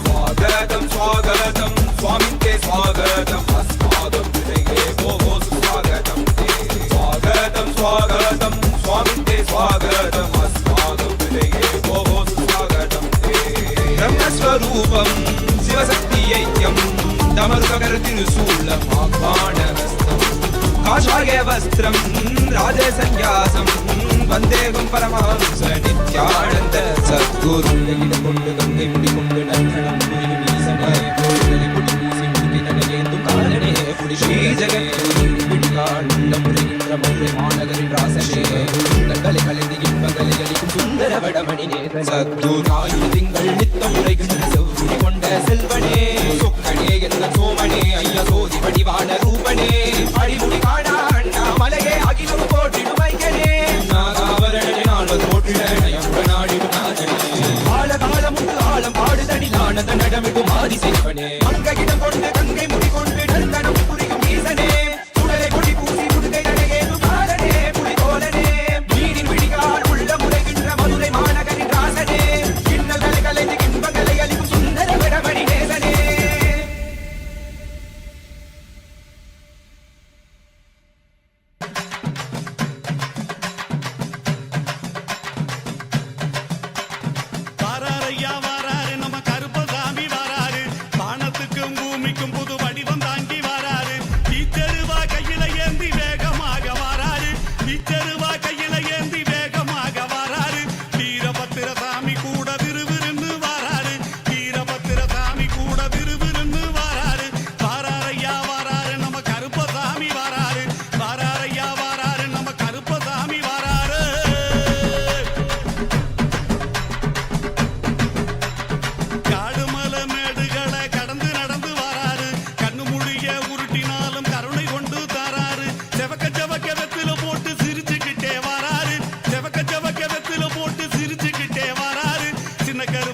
பிறந்தான் புவி எண்ணாத யோகமே கொண்டிட நித்யன் ஈரேழு லோகத்திற்கெட்டா ஈசன் முக்தி நேரி அருளவே நித்யனாய் பூலகிற்கு வந்தம்மை ஆட்கொள்ள தேவர்களை காத்திட வைத்தான் தாயாய் பேரருள் புரிய உடல் ரோமம் சிலிர்த்திட நித்யனாய் வந்து அண்ணாமலையில் பிறந்தான் புவி எண்ணாத யோகமே கொண்டிட நித்யன் ஈரேழு லோகத்திற்கெட்டா ஈசன் முக்தி நேரி அருளவே நித்யனாய் அண்ணாமலையில் பிறந்தான் திருவண்ணாமலையில் பிறந்தான்.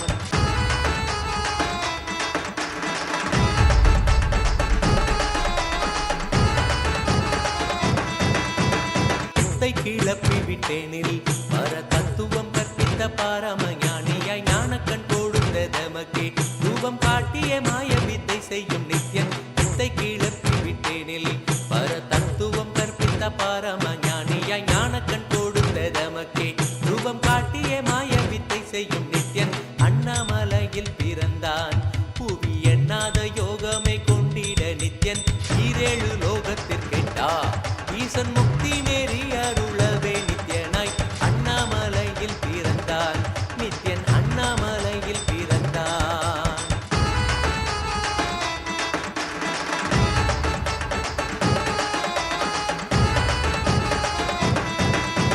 மெய்ப்பொருளான நித்யனை ஆழ்ந்து சிந்திக்க ஐயனின் ரூபம் விளங்கும் தாண்டும் சிவசக்தியாக ஐம்பொறிகளுக்கும் புலனாகின்ற நித்யன் மெய்ப்பொருளான நித்யனை ஆழ்ந்து சிந்திக்க ஐயனின் ரூபம் விளங்கும் யாண்டும் சிவசக்தியாக ஐம்பொறிகளுக்கும் புலனாகின்ற நித்யன் அண்ணாமலையில் பிறந்தான் புவி எண்ணாத யோகமே கொண்டிட நித்யன் ஈரேழு லோகத்திற்கெட்டா ஈசன் முக்தி நேரி அருளவே நித்யனாய் அண்ணாமலையில் பிறந்தான் திருவண்ணாமலையில் பிறந்தான்.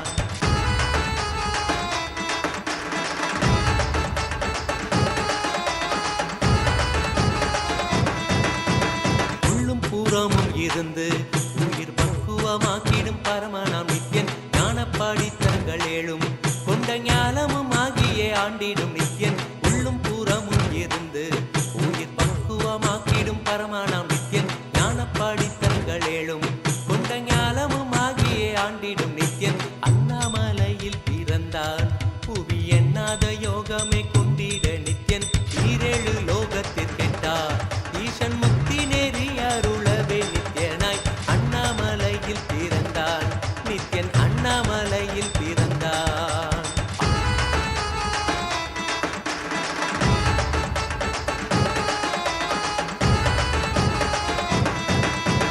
ஆப்த வாக்கியங்களான அருள் கவிதைகள் நித்யனின் மகிமை சொல்லிடும் மகிமை அர்த்திக்க பின்னே சிவசக்தி ஸ்வரூபமாய் தோன்றிடும் நித்யன் ஆப்த வாக்கியங்களான உத்தமன் சொல்லி உண்மை திருத்தாங்கி வாங்கிய மனத்தில் வந்திட்ட துக்கமெல்லாம் போக்கி குறையலாம் களைந்து நிறைவலாம் தந்திட ஓங்கி உலகளந்த உத்தமன் பாதத்தை வருடிய கங்கை வருடிய பூமிக்கு வந்தேன் ஹரித்வாரம் கண்டேன் வாருங்கள். தங்கமலை வந்த மகாதேவிகமாய் நின்றவா அண்டத்துக்கே நித்யானந்த தியானம் தந்தவா தங்கமலை வந்த மகாதேவிகமாய் நின்றவா அண்டத்துக்கே நித்யானந்த தியானம் தந்தவா கட்டி தரும் நித்யானந்தன் தியானம் தன்னை செய்தாலது பக்தியோடும் ஸ்ரத்தையோடும் நித்யா உன்னை பூஜிப்பது பல நாட்டவமோ பல நாள் நித்யானந்தன் ரூபம் இன்று இறையே குருவின் உருவில் வையம் காக்கும் எண்ணம் கொண்டு தங்கமலை வந்த மகாதேவிகமாய் நின்றவா அண்டத்துக்கே நித்யானந்த தியானம் தந்தவா தங்கமலை வந்த மகாதேவிகமாய் நின்றவா அண்டத்துக்கே நித்யா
தந்தாய் நீ நித்யா உன் பாதம் அதை கண்டாலே போதும் மெய்ஞானம் வாழ்வில் பொறியாக குடியேறும் அகமும் தெளிந்தே ஆனந்த கூத்தாடிவிட குருவாய் வளர்ந்தான் மெய்ஞானம் எம்முள் வந்திட தங்கமலை வந்தவா தெய்வீகமாய் நின்றவா அண்டத்துக்கு நித்யானந்த தியானம் தந்தவா கட்டி தரும் நித்யானந்தன் தியானம் தன்னை செய்தாலது பக்தியோடும் ஸ்ரத்தையோடும் நித்யா உன்னை பூஜிப்பது பல நாள் தவமோ பல நாள் நித்யானந்தன் ரூபம் இன்று இறையே குருவின்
Nityananda Shankara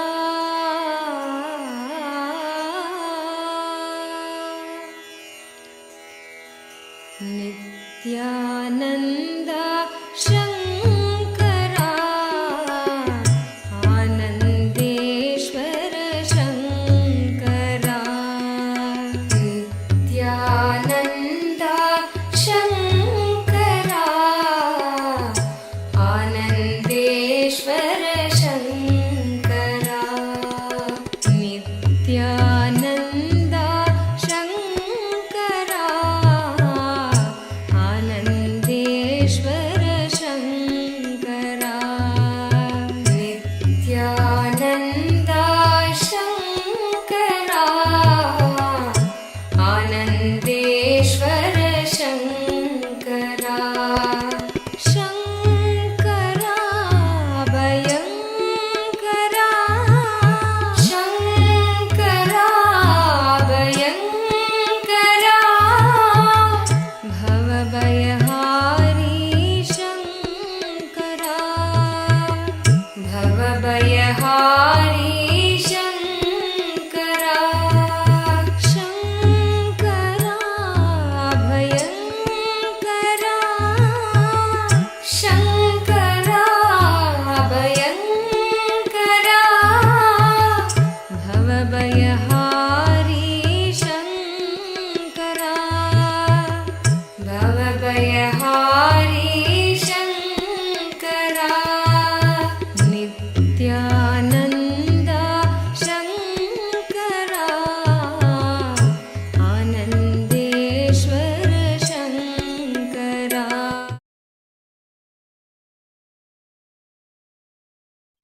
Yes, you can relax now from that power manifestation session. So please take a moment and let us know how you went. Did you manifest the power of teleportation? Did you teleport the fine powder from one cup to the other? Please let us know. And of course, if you have taken a recording of your power manifestation, please share it with your friends and family. Let them know, hey, this is what I can do. Come take part in the program and you can do too. This is enriching. Enriching is one of the sure ways to enlightenment. So please let us know in the chat box how you went with this power manifestation session.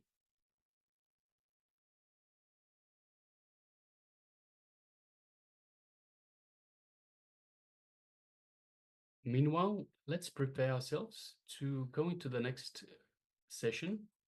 It's another beautiful Jnana video by the Supreme Pontiff of Hinduism on everything and everyone is divine. So I request all participants to please come to the space of listening, give your deep awareness to the Supreme Pontiff of Hinduism, to Swamiji, on this very topic.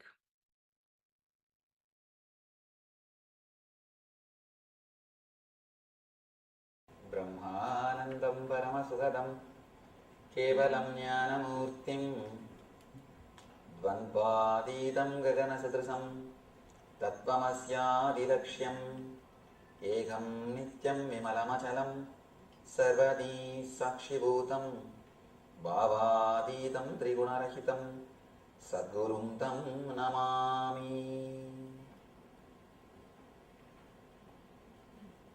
वार्ताय प्रतिबोधितां भगवतां नारायणेन स्वयं व्यासेन ग्रथितां पुराणमुनिना मध्ये महाभारतम् अद्वैतामृतवर्षिणीं भगवतीम् अष्टादशाध्यायिनीम् अम्ब त्वा manusandadami Bhagavad Gita Bhavatpeshini.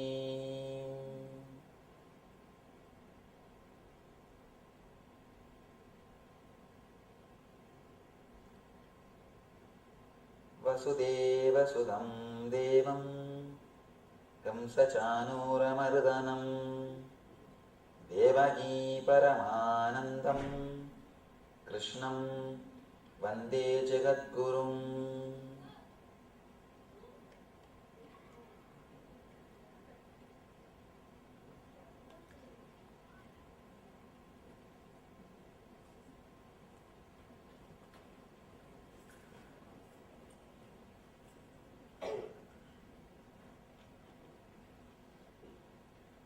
I welcome you all with my love and respects.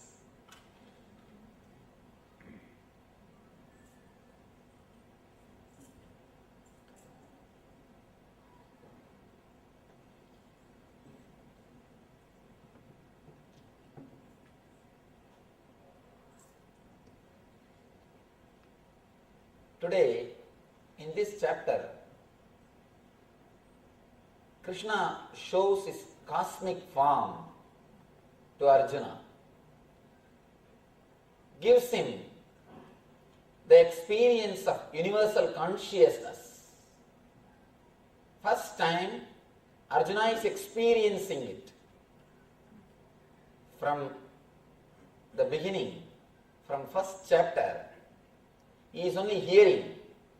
Again and again he is hearing. Yesterday he heard the complete, full expression. He says, Krishna declares how he is present in every level, how he is in every way. He says, among the rishis, I am Narada. Whatever is best, I shine in that. Yesterday we heard all that declaration by Arjuna. Today he proves it by giving the experience to Arjuna, solid experience to Arjuna. See, the difference between enlightened man and egoistic man is only one thing. Egoistic man also declares, but enlightened man can give experience. Hiranyakasipu was thinking he was God, and not only he was thinking, he was telling all his citizens to chant his name. All of them are supposed to chant his name. Hiranyaya Namaha. They have to sit and repeat his name. Hiranya was also claiming he is God. Krishna also claims he is God. But what is the difference? Hiranya cannot give that experience. He will tell, either believe I am God or I will kill you. Either believe I am God or I will kill you. He can show, he can threaten people and make them believe what he says. Or he believes people believe in what he says, that's all. Hiranya also says he is God. Krishna also says he is God.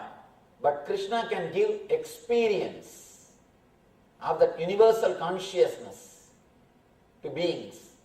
That is where an enlightened being and an egoistic being, both of them differ. How to find out whether somebody is enlightened or just egoistic? This is the scale. This is the scale. If he can give experience, if he can play with energy, then whatever comes through him, comes from him, is truth. Here, Krishna shows very clearly, he is everything. And beautiful chapter. This whole chapter, such wonderful chapter. In Bhagavata there is a beautiful sloka. Tavakatamritam tapta jivanam kavibiridinam kalmashavagam Shravana Mangalam Srimadadadam Bhuvigrunandide Burida Jana. This is Gopika Gitam. Gopis, they sing, O Krishna, Tava Katamritam means your words and words about you, Katamritam, words of immortality, words of nectar, your words and words about you, on you and by you, both Tapta Jivanam, Kavivirididam, Kalmashabhagam, Shravana Mangalam, Srimadadatam, Shravana Mangalam, just by listening, it creates auspiciousness in us. Shravana Mangalam, Srimadadatam, Bhuvigrunandide Buridajana. It is worshipped or expressed as the highest thing by the great rishis or by the great people, the people who experienced you. They again and again and again feel the joy by speaking about you, by repeating your words. Tavakatamritam tapta jivanam. They just rejuvenate our whole being. Kavivirididam kalmashabhagam, Shravana Mangalam Srimadadatam. Just by listening, it transports us to a different plane. If you fall in love with Krishna, if we have really started enjoying his words, this is the chapter to enjoy.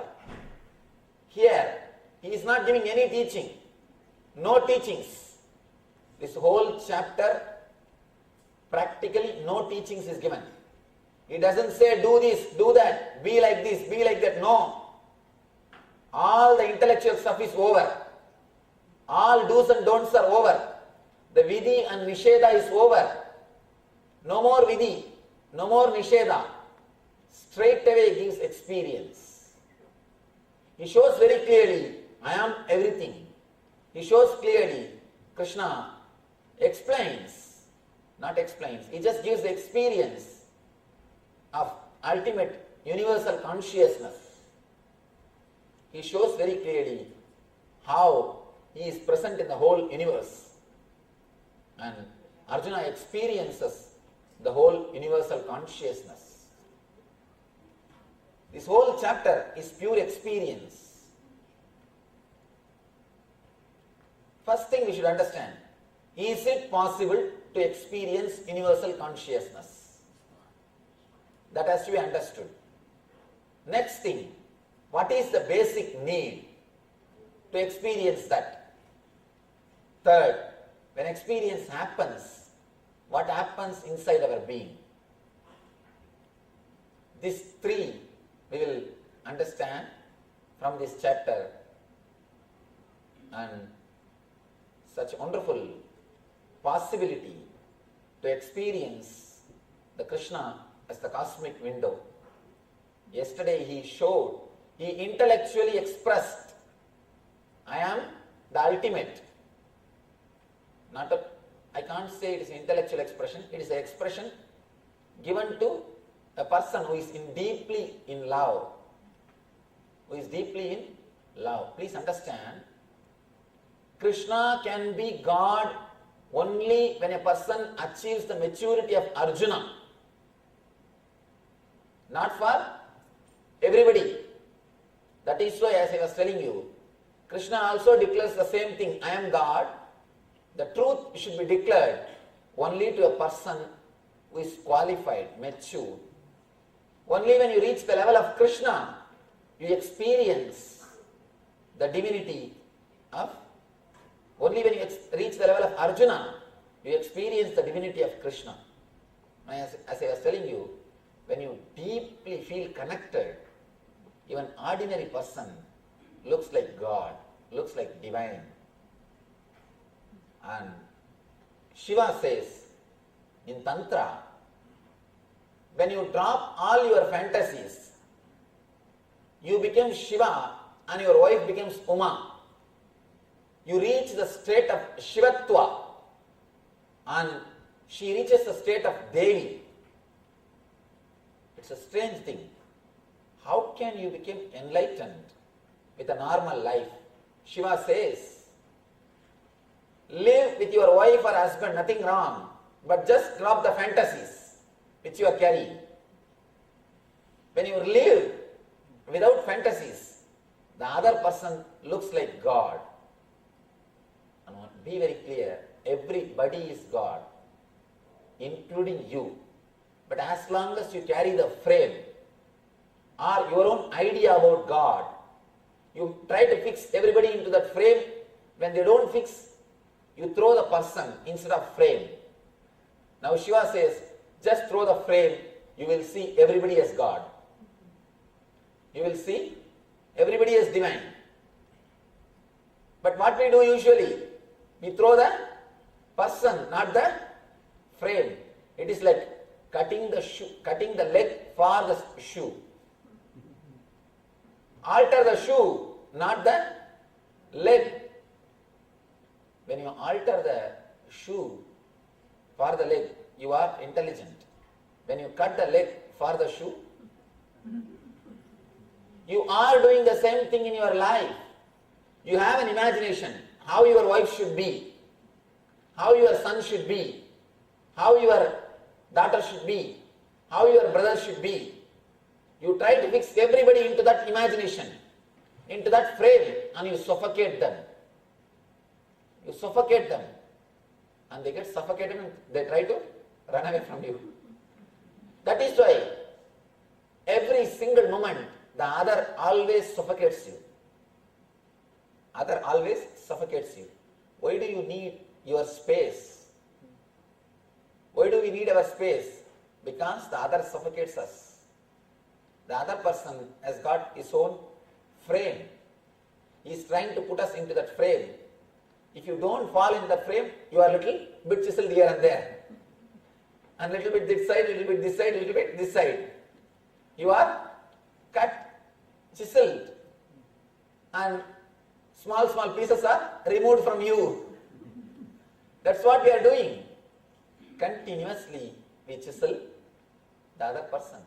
Shiva says, when you are deeply connected with the other person, as he is, as she is, when you accept the other person as he is or as she is, immediately the other person, you feel like God. You feel such a deep divine relationship. You feel the other person is divine. First thing for that, you need to accept yourself as you are. You need to accept you as you are.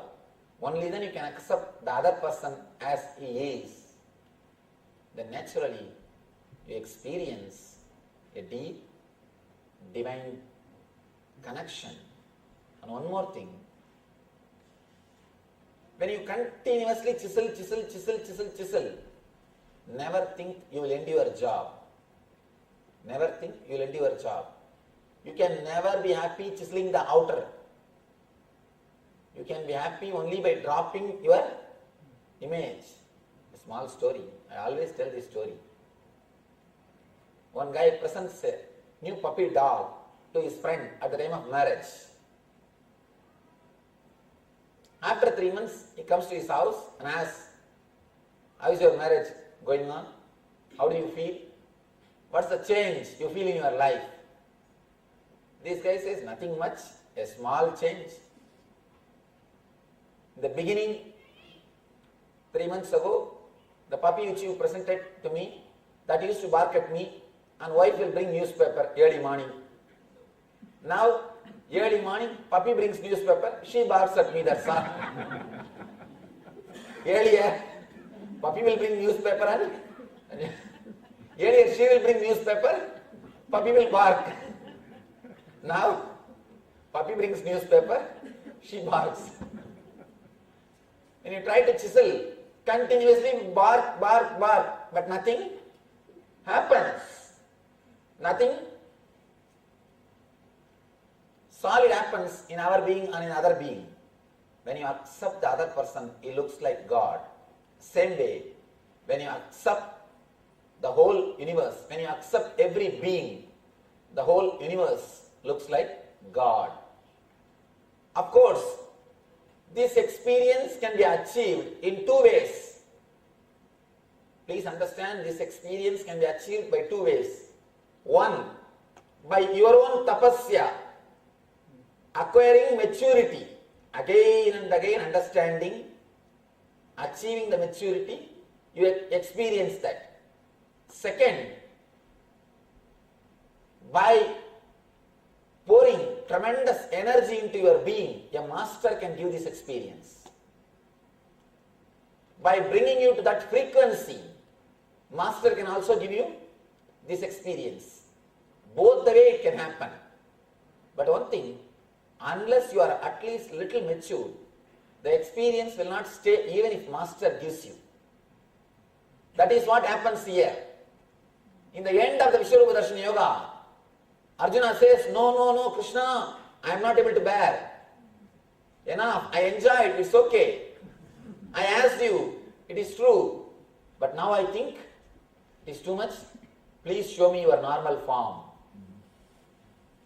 The frequency is too much. The other day, one of our ashramites, she was asking me, I was sitting and watching CNN. I was seeing that Hurricane Katrina's disasters by Hurricane Katrina. She asked me, Swamiji, why all these things are happening? All ashramites were sitting in a morning meeting. She told me, why so much of calamity, disaster? You understand one thing. I gave a small example. There is an ant hill, small ant hill. If you drive your car on that ant hill and kill all the ants, it is actually natural calamity for them. They may say, Hurricane SUV. They may name that as a Hurricane SUV. It is a natural calamity for them. And can you say it is predestined? Can you say it is predestined or free will? Can you relate with that incident? What the ants feel when you do this type of things, when this type of things happen? Your logic and their logic is totally different. They can't question you and you can't answer them. They may also start doing big relief work. They will ask all the ants, whomsoever is alive, whatever your savings, please bring all the sugar peas, all the fruits, all the food. Let us serve. They may have a small red grass. And they may also have, instead of red grass, they may have something like a red ant grass. Something. They may be also doing a big relief work. They may also be serving. But if the ants ask you, can they ask first of all? No. We don't know. Maybe there must be an enlightened ant which is giving discourse. Sitting and calling all the ants and saying, you see, this all happened because God wills. How? The logic of the ants is totally different. The level of will, their will level is different, their frequency is different. And your frequency is different. And the ultimate, the cosmic consciousness, that frequency is different. Just like how you will not even know your car made an accident. You do not even know you killed thousands of ants. If your car kills, and if you kill, you will not even know. You wouldn't have even noticed. Same way, the cosmic energy don't even know what is going on. The level itself is totally different. The frequency of consciousness itself totally is different. The frequency in which the ants accident happens is different. The frequency in which you are staying is different. The frequency in which the cosmic consciousness is happening is different. From that level, if you see, it is nothing but a small wave. For example, near your water tank, in India there should be open water tank, open drainage. Near the water tank, if there was an ant hill, and you just poured one mug of water, by mistake the water showered on the anthill and all the ants are washed away. The same thing happened now in New Orleans, that's all. In the cosmic level, that much only. In that big ocean, one handful of water came inside the city and the city is washed away. In the cosmic level, the happenings are totally different. The will, the level of will, the frequency of will is totally different. All we can do in our life is, we can become one with that will, that's all. We can raise the frequency of our will, frequency of our consciousness to that level, that's all. You cannot understand that level. Neither God nor your wife can be understood. Just learn how to live with them. That's all. Just learn how to live with them. Both cannot be understood. And the more you try, more you are in trouble. Of course, when I say wife, I mean husband also. Both cannot be understood. You cannot understand. You see, ants cannot question and understand why you did that, why you poured 1 mug water on their hill, on their house. They can neither ask you nor you can explain to them, because their level of logic is different. The very frequency level is different. And your frequency level is different. And that universal consciousness, that frequency level is different. The ants, they live in the frequency of 10. You live in the frequency of 100. And the universal consciousness is in the frequency of infinity. All you can do in the life is raise your frequency of consciousness to that level and experience it. Raise your will to that level and experience it. That's all. Nothing else can be done. Logically, nothing can be done. The more you try to understand, more confusion. Please understand, whomsoever promises you that they will give you logical solution or they will make you understand about all these problems, be very clear, he is cheating you. Whoever tried to answer these questions, why so much of natural calamity? Why death? Why all these things in the life? Why somebody is high and somebody is low? Whoever tried to answer these questions, they did only one thing, created one more philosophy, that's all. Created one more philosophy, that's all. Neither they understood, nor others have understood. At the most, if they are little charismatic, if they are little intellectual, if they can play with words, they have cheated a group of people, that's all. Nothing else. Please be very clear. All answers for these questions are pure way of cheating a group of people. And you know, when you speak logically, when you know how to play with words, you can always cheat people. You can always cheat people. And you don't even need to be so intelligent to people, because people are not so intelligent. You don't have to be so intelligent to cheat people, because people are not as intelligent as you think. So you don't need to be so intelligent. That is why all philosophers, they convince others, but they are not convinced. I know a great atheist. I have seen him. A great atheist. But when he died, he chanted God's name. He started chanting Rama Krishna, Rama Krishna. People asked him, what is this throughout your life? You lived preaching atheism, spreading atheism, living in atheist way.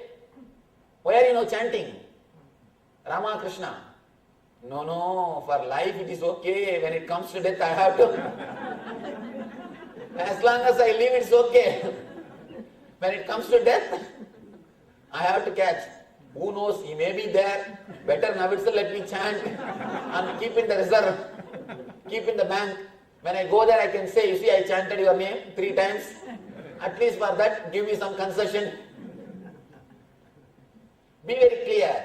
These philosophers, they convince others without they being convinced. And one more thing, trying to convince others itself shows that person is not convinced completely. And I tell you one more thing, people who are violent preachers without having personal experience will always fall into worst depression. You don't need to give any other punishment to them. And many people come and ask me, Swamiji, so much of conversion is going on. You guys should do, you people all should do something. Why don't you do something? I tell them, please relax. No need to punish them. Because they are having enough of punishment already. Already they have enough punishment. Religion. I never ask anybody to convert. What is the need? First of all, I don't have any religion. Because what I am teaching is the pure Satya, truth. Truth. For example, just because this light is discovered by Thomas Alva Edison, we can't say this light belongs to only Christians. It belongs to whole world. Same way, these truths which gives inner light, they are discovered by Krishna. But it doesn't belong to one religion. It belongs to the whole world. Just like a light, it belongs to whole world. So I never ask people to convert. What's the need? There is no need. Just understand the truth, live your life happily, live your life intensely, that's all.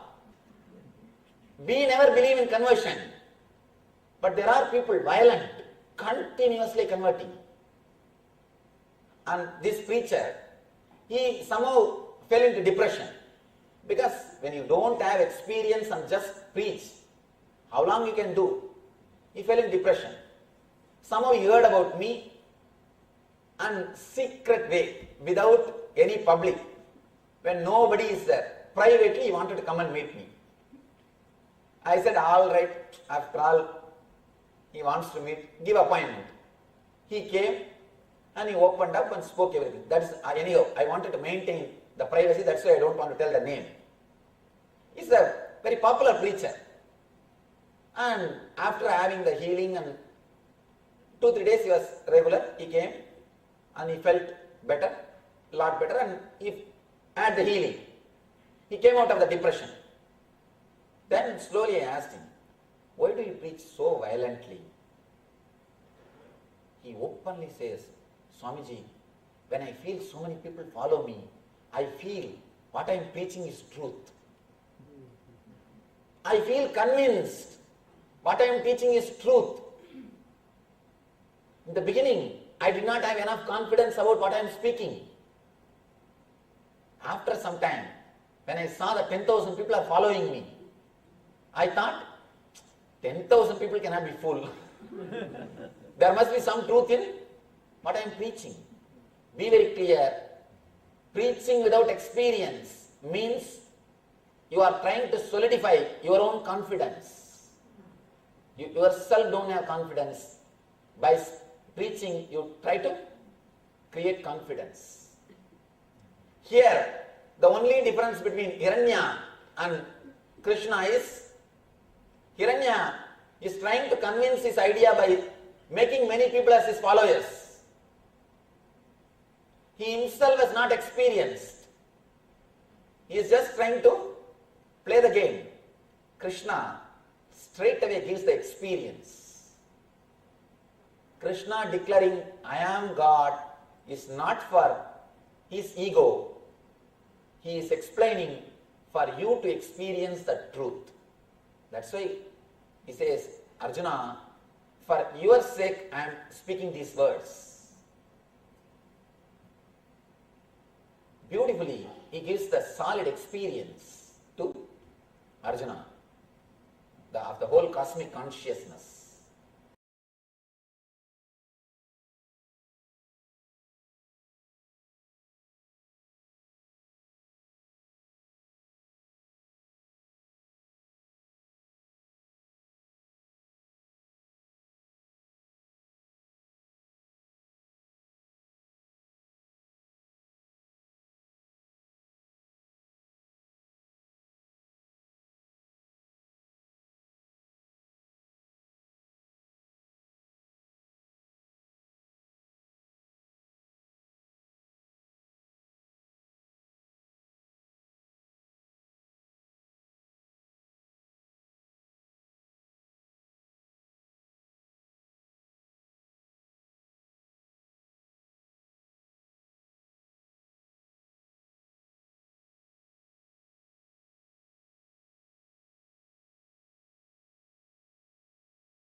Yes, welcome back from that wonderful video by the Supreme Pontiff of Hinduism on everything and everyone is divine.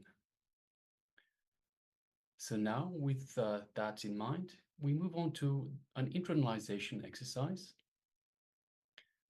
which is called waking up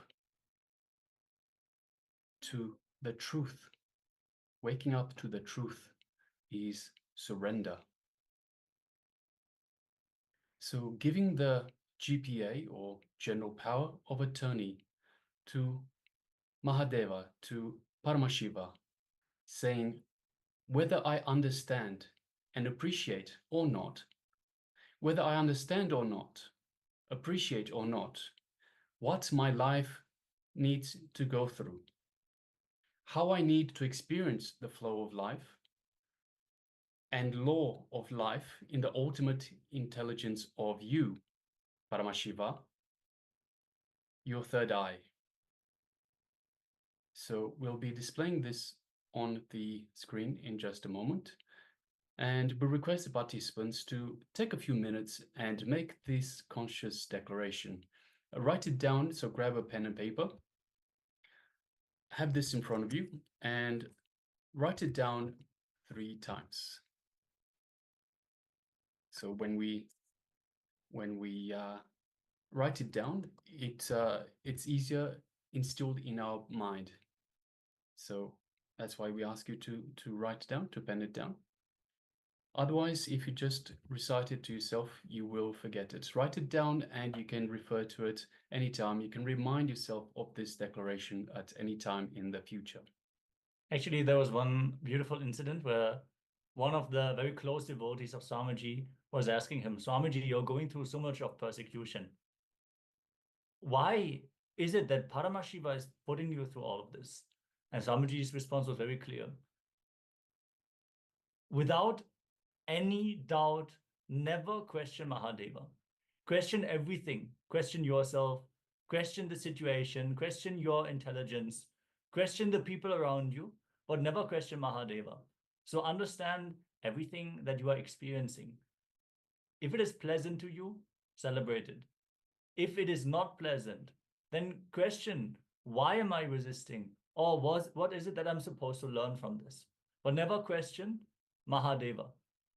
Understand, with the first initiation, the Samaya Diksha, we all took the vow to celebrate everything as being auspicious. So let us go one step and just redeclare that we are surrendering to Mahadeva, surrendering to the cosmic auspiciousness, and that we will give the GPA, the general power of attorney, to Mahadeva to decide for our life.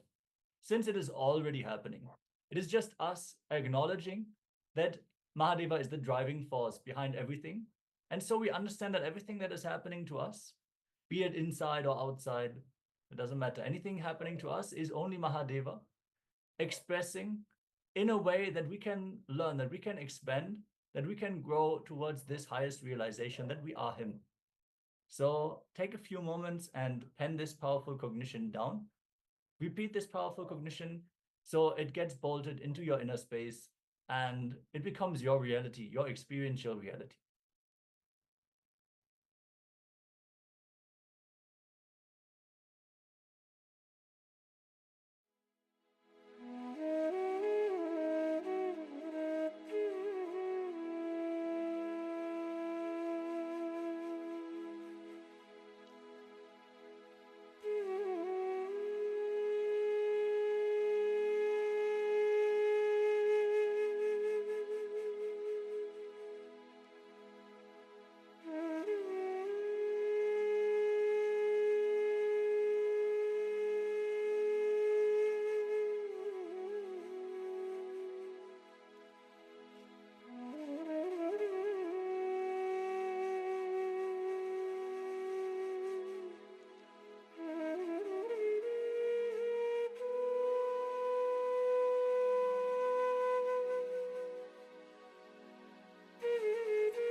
Yes, you can relax now. So, with this declaration, please keep it in mind and go back to it every once in a while to remind yourself to remind yourself whenever you forget to give your power of attorney to Mahadeva, whenever you forget to appreciate yourself, whenever you forget that you are Paramashiva, the ultimate intelligence, the ultimate source, and surrender to Paramashiva. Understand? Many times we question, why me? Why am I going through this? From our individual perspective, it might seem that life is much easier for other people, that they are much happier than us, and we are only going through all the difficult experiences. But first and foremost, this is only based on our limited perspective. Once we open up and we can actually communicate to people, we can open up to people, we will see that they are going through exactly the same thing. But even beyond that, if we understand that everything that we experience is created by our own very consciousness, by Paramashiva himself, for our highest enlightenment, then the twist will happen, the perspective shift will happen, where we can understand that there is something that we should learn from everything that we experience. It is not that we need to fight with what we are experiencing. It's not that we need to escape from what we are experiencing. We need to just open up and we need to melt in the surrender to the divine, and simply the experience will become blissful. We are going to move on to a kriya. We are going to have a nitya kriya on a very common societal problem, which I'm sure many of us here will be facing. The kriya we are going to go through is about insomnia. So many times you would have had the situation where you're laying in your bed and the thoughts, they would just not stop. So you decide you want to go to sleep, but sleep simply doesn't come. And suddenly it is 4 o'clock, 5 o'clock, 6 o'clock in the morning. And when this becomes chronic condition, it is called insomnia. So we are going to perform a kriya even if you do not have chronic insomnia. This will help you to fall asleep when you decide to sleep. This is how Swamiji said sleep should happen. Sleep should not be you falling asleep unconsciously, and it should neither be you laying in bed unable to fall asleep. By the power of will, by your declaration, you should be able to sleep at any time, anywhere. That is one of the yogic principles. You should be able to shift through the various different states of consciousness by your will alone. So this kriya is going to awaken certain energy circuits within your system that will allow you to shift through that state of consciousness by your own will. So even if you do not suffer from chronic insomnia, it will help you and increase the quality of your sleep. See, sleep is very important in many regards. It's important not to oversleep, to be productive, to grow on your spiritual journey. But if you have a low quality sleep, even your waking state will also be impacted. Your health will be impacted. A lot of healing is happening while you are sleeping. If you have the quality sleep, you will feel it in the next morning. Even only a few hours of sleep will bring so much of energy back to your system and so much clarity of the mind. So yes, Ma Shukrananda is sharing. We just did a Chinese subtitled version of this kriya, as I like this one. Great, Ma. If you would like to have we can maybe arrange for the other kriyas also to be handed over, so you can translate all the kriyas to Chinese. Maybe not you, but other translators can help with the translation. We are working on re-recording, re-editing all the kriyas to a higher quality standard. So maybe we can make those available for the Chinese world as well. So now we request all the participants to please come on camera as we're about to move into the kriya itself, guided kriya by the Supreme Pontiff of Hinduism. So I also ask everyone to please come to the space of listening and deep awareness as we move into the kriya.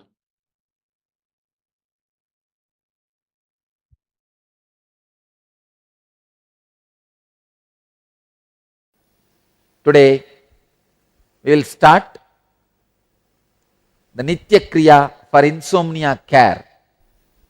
First step,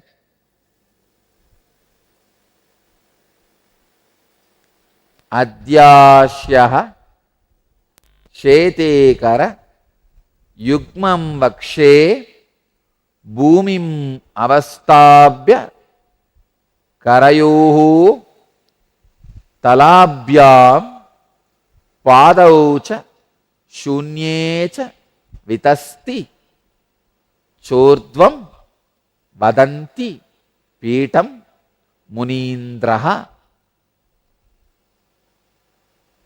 Let me translate word by word. Lie on the ground, face downwards, the two hands being placed on the chest, touching the ground with the palms. Raise the legs in the air 1 cubit high. I'll now show you the mudra. Please understand.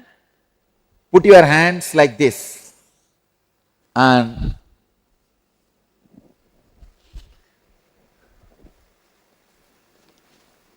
chest. Please let the palms be facing the ground. And on the palms put your chest and put your nose on the ground. Raise the whole body, lower body, including thighs, for 1 feet high.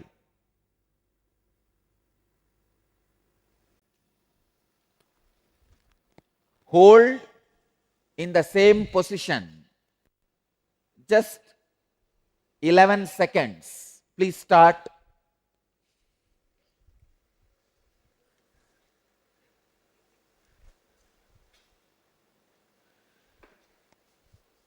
This is the kriya for insomnia. Insomnia care. Please start. All of you make enough space.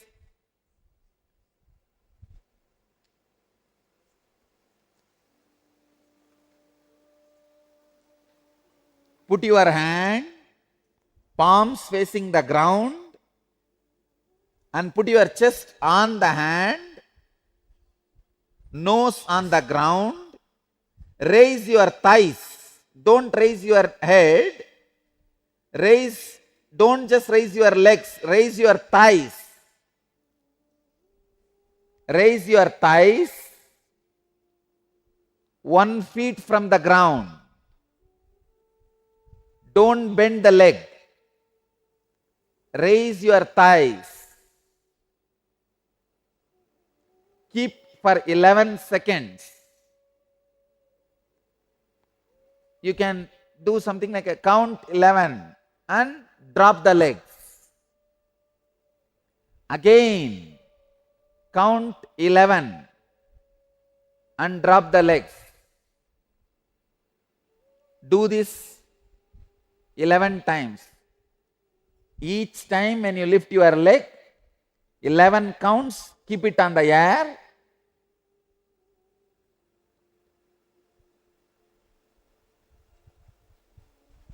Drop it.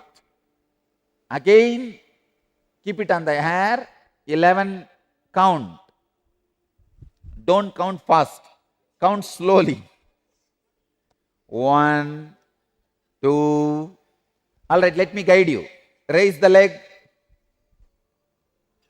1, 2, 3, 4, 5, 6, 7, 8, 9, 10, 11. Drop. Now you will see your breathing is suffering. Your body is suffering for prana. Breathe in and breathe out. in a very relaxed way. But the nose should be touching the ground. Then again now, raise the leg. 1, 2, 3, 4, 5, 6, 7, 8, 9, 10, 11. Drop.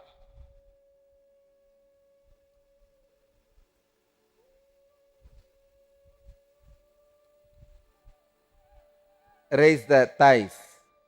1, 2, 3, 4, 5, 6, 7, 8, 9, 10, 11.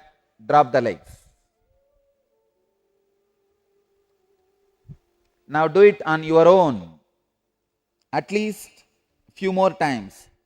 But every day when you practice, you should do it at least 11 times. 11 count each time, 11 times.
Second instruction. Please lie down and listen to the second instruction. Be in the same position.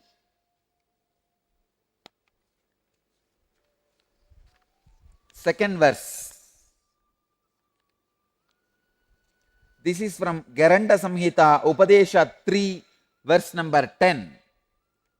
Utare paschimam danam naberurdvam tu karayet uttanam kurute yasmat avishrantam ahasraha uddiyanam tvasau bandaha mrityu matanga kesari.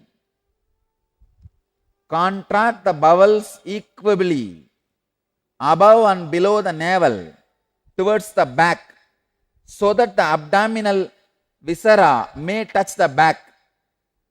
He who practices this uddiyana, flying up without ceasing, conquers death. The great bird, breath, by this process is instantly forced up into the sushumna and flies constantly therein only. Let me give you the instruction. You can look up just to see the instruction. Please understand. Contract the bowels equably above and below towards the navel, towards the back. Please understand. The bowels above the navel and below the navel, contract them back.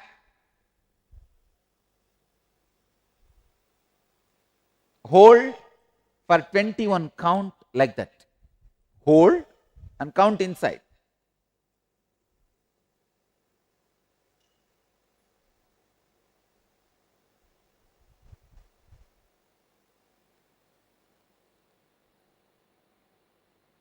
Hold 21 count, or at least as long as you can. Actually, because you are counting, when you can't, you will count quickly. So don't bother. So hold as long as you can. Understand?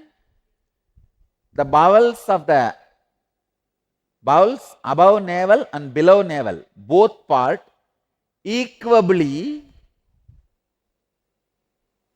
contract them towards up and back.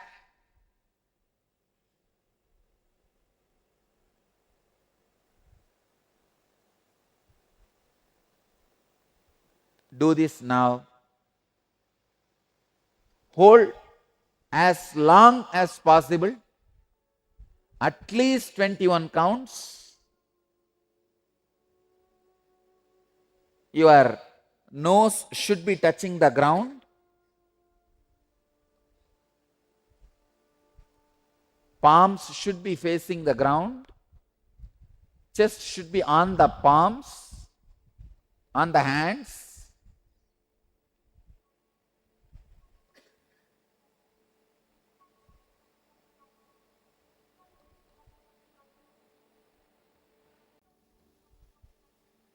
Hold as long as you can. When you feel you can't hold, relax and again hold. Hold and relax at least 21 times. Hold 21 times, relax 21 times.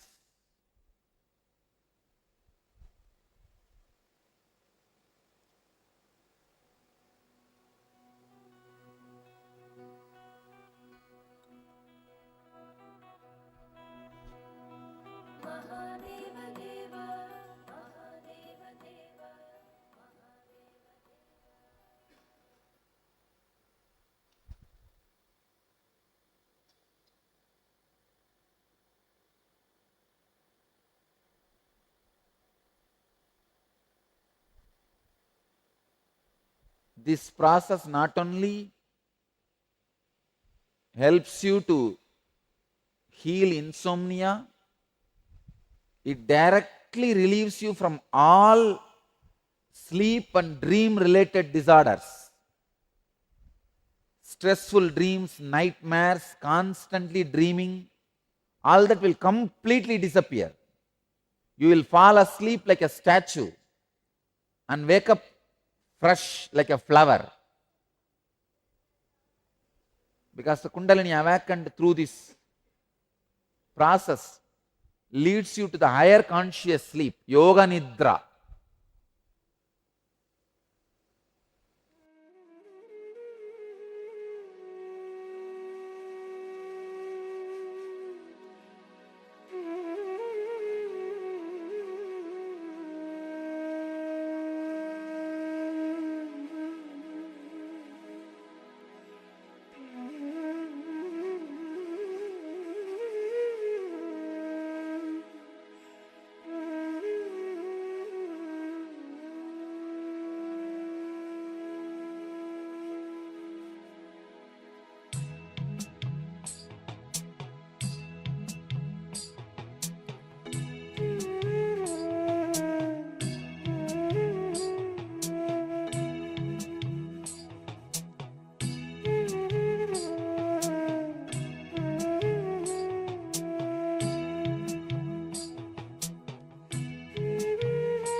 Now, the third step,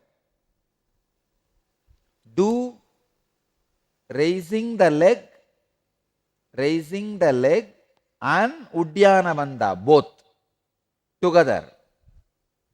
Please understand, hold your bowels up and back and raise the thighs, both at a time. Hold as long as you can and relax. Do both now together, raising the leg and Uddiyana Bandha, both.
Please understand, raise the legs together, not apart. Raise the legs together and hold the bowels, navel backwards, up and back. You will see a unique breathing pattern will develop around you, which will awaken intense Kundalini.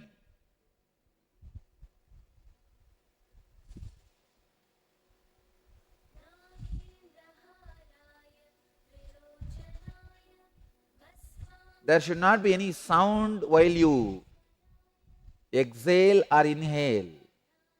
It should be very soft and sensitive.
relax.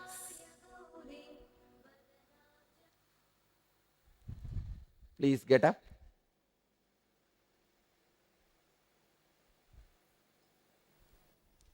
Understand? A very powerful kriya.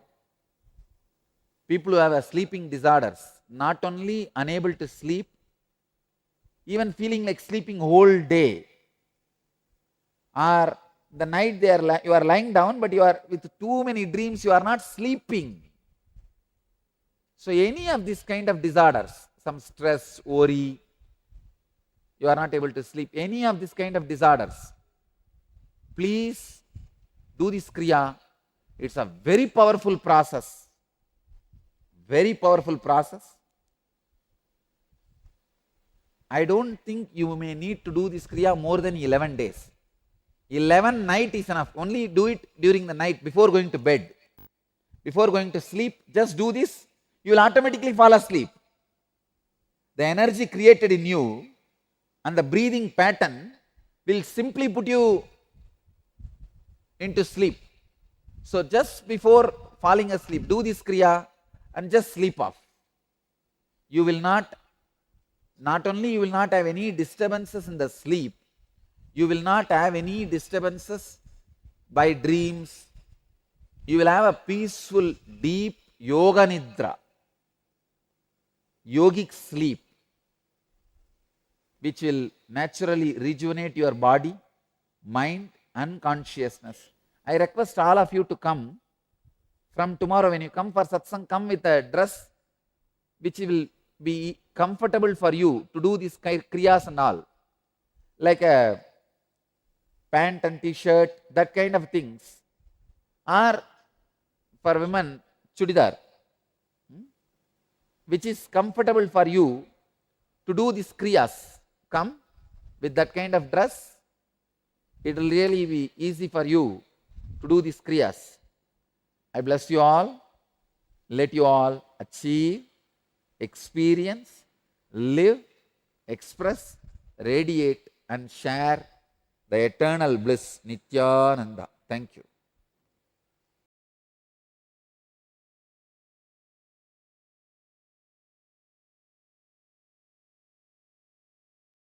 Yes, beautifully. We completed this kriya on insomnia. If any of you is suffering from any sleep disorders, like Swamiji mentioned, not only insomnia, even if throughout the whole day you feel like sleeping, you feel you're not getting proper rest throughout the night, be it because of dreams or any thoughts that are haunting you in the nighttime, you're not able to get the proper deep sleep, you can continue to perform this kriya throughout the next few days. Either you note down the steps or you just revisit this live stream. If you just go for day 8, Paramashivoham level 1, and you go to this part of the YouTube live stream, you will be able to rewatch this video anytime. So we recommend all of you to perform this kriya. Even if you do not suffer from chronic sleep disorder, it will help you to improve your sleep quality for sure. So next we'll be moving into the power manifestation session once again. And a reminder, today's power manifestation is the third eye and teleportation. So previously we asked you to teleport the vibhuti from one cup to another, then kumkum from one cup to another. So now we'll go ahead and move sandalwood from one cup to another. So if you have sandalwood powder with you, we request you to please go and get these items now. So grab the 2 cups and sandalwood powder. If you don't have sandalwood powder, then any fine powder, any organic powder will do. Just please make sure that you have the cups in front of you. So please take a moment and gather these.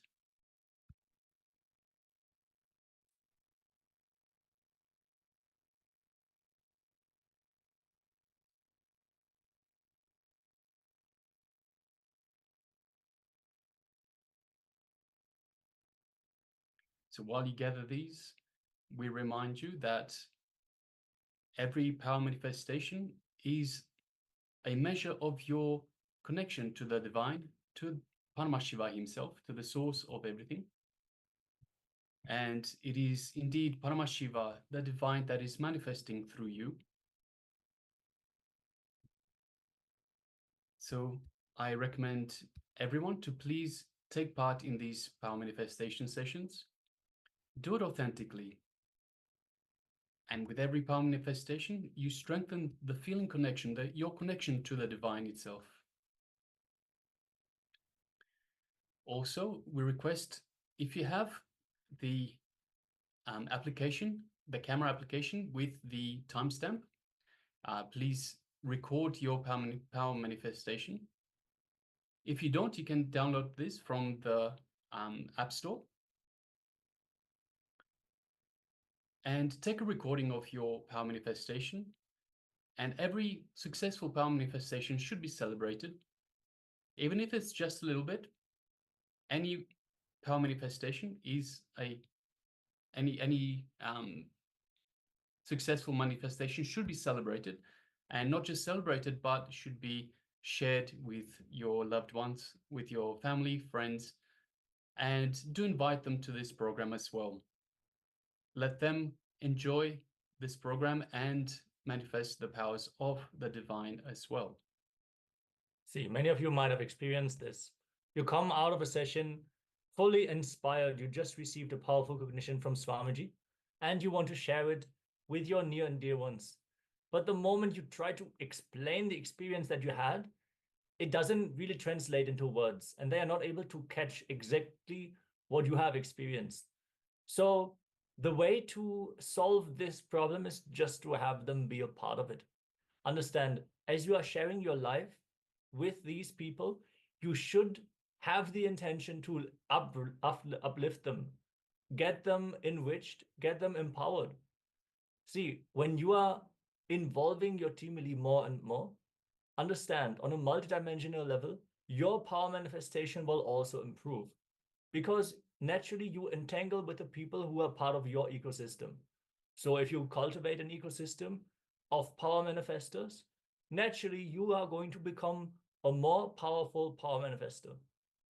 If you cultivate an ecosystem of people who are doubting what you are sharing, who are not supporting you, naturally you are going to start doubting yourself also. You're going to go through a lot of ups and downs.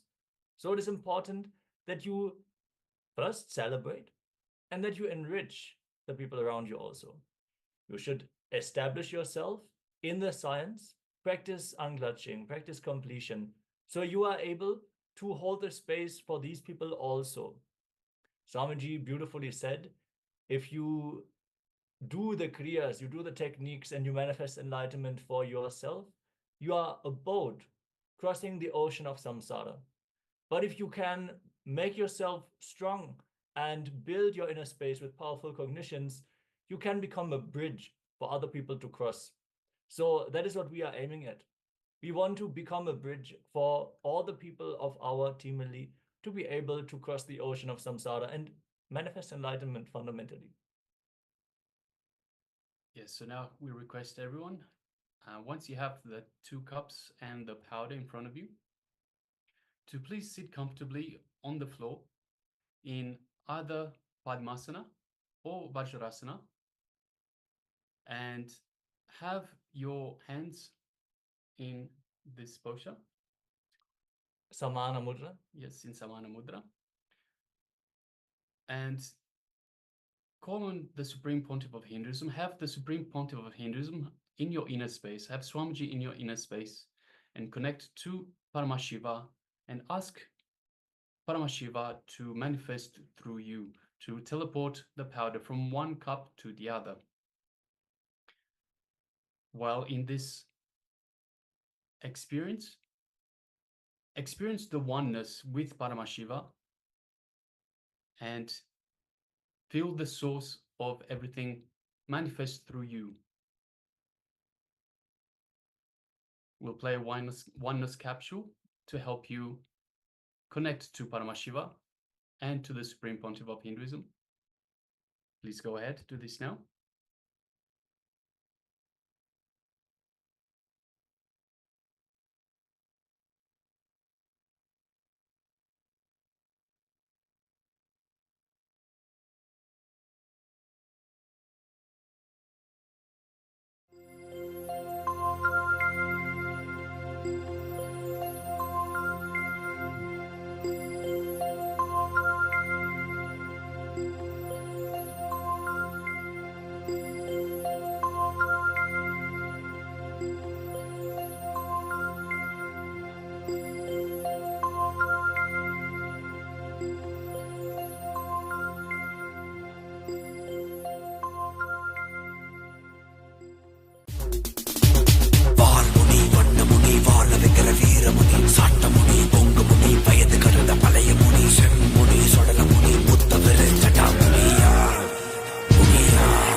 सदा शिवाय वक्रतुण्डमहाकाय महेश्वराय अघोरहृदयाय रुद्रेश्वराय वामेश्वराय स्थितिकारणाय सत्यस्वरूपाय सृजनेश्वराय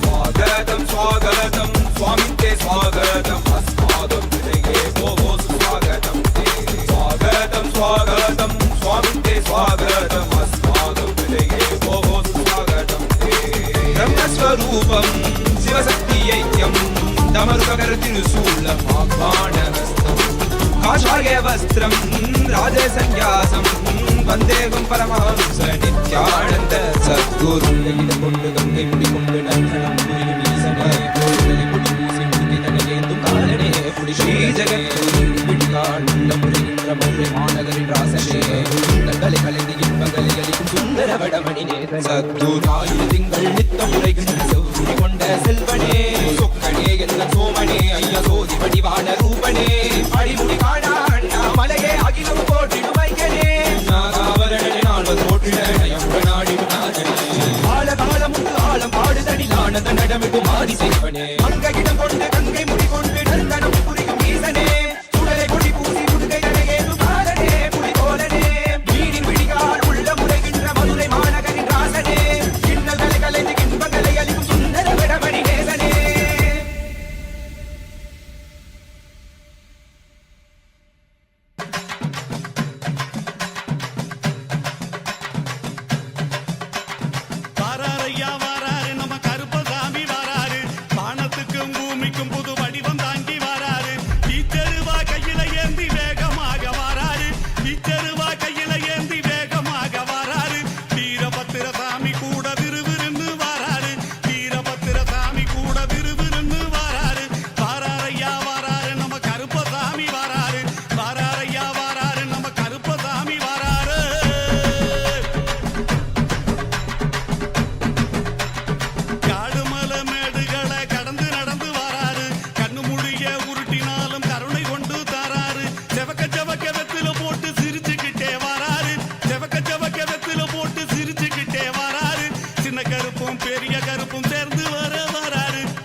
செவக்க செவக்க வெத்தில போட்டு சிரிச்சுக்கிட்டு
கொண்டிட நித்யன் ஈரேழு லோகத்திற்கெட்டா ஈசன் முக்தி நேரி அருளவே நித்யனாய் உலகிற்கு வந்தம்மை ஆட்கொள்ள தேவர்களை காத்திட வைத்தான் தாயாய் பேரருள் புரிய உடல் ரோமம் சிலிர்த்திட நித்யனாய் வந்து அண்ணாமலையில் பிறந்தான் புவி எண்ணாத யோகமை கொண்டிட நித்யன் ஈரேழு லோகத்திற்கெட்டா ஈசன் முக்தி நேரி அருளவே நித்யனாய் அண்ணாமலையில் பிறந்தான் திருவண்ணாமலையில் பிறந்தான்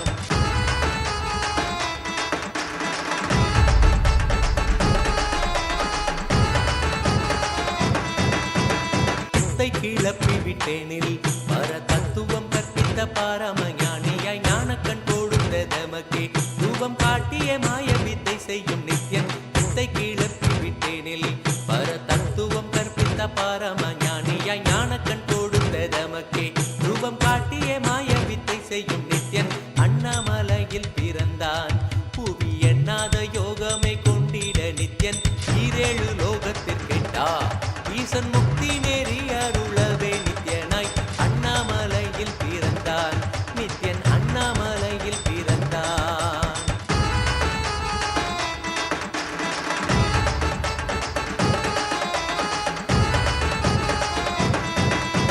மெய்ப்பொருளான நித்யனை ஆழ்ந்து சிந்திக்க ஐயனின் ரூபம் விளங்கும் தாண்டும் சிவசக்தியாக ஐம்பொறிகளுக்கும் புலனாகின்ற நித்யன் மெய்ப்பொருளான நித்யனை ஆழ்ந்து சிந்திக்க ஐயனின் ரூபம் விளங்கும் யாண்டும் சிவசக்தியாக ஐம்பொறிகளுக்கும் புலனாகின்ற நித்யன் அண்ணாமலையில் பிறந்தான் புவி எண்ணாத யோகமை கொண்டிட நித்யன் ஈரேழு லோகத்திற்கெட்டா ஈசன் முக்தி நெறி அருளவே நித்யனாய் அண்ணாமலையில் பிறந்தான் திருவண்ணாமலையில் பிறந்தான்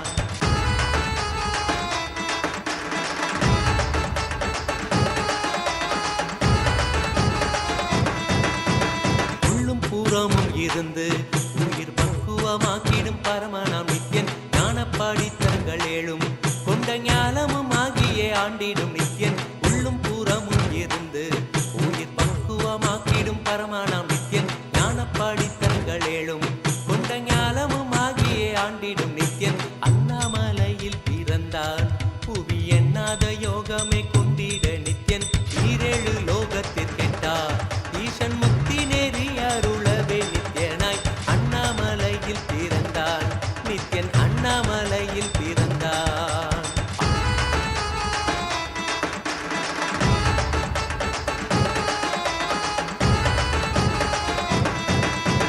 ஆப்த வாக்கியங்களான அருள் கவிதைகள் நித்யனின் மகிமை சொல்லிடும் மகிமை அர்த்தித்த பின்னே சிவசக்தி ஸ்வரூபமாய் தோன்றிடும் நித்யன் ஆப்த வாக்கியங்களான இங்கே உத்தமன் சொல்லி உண்மை திருத்தாங்கி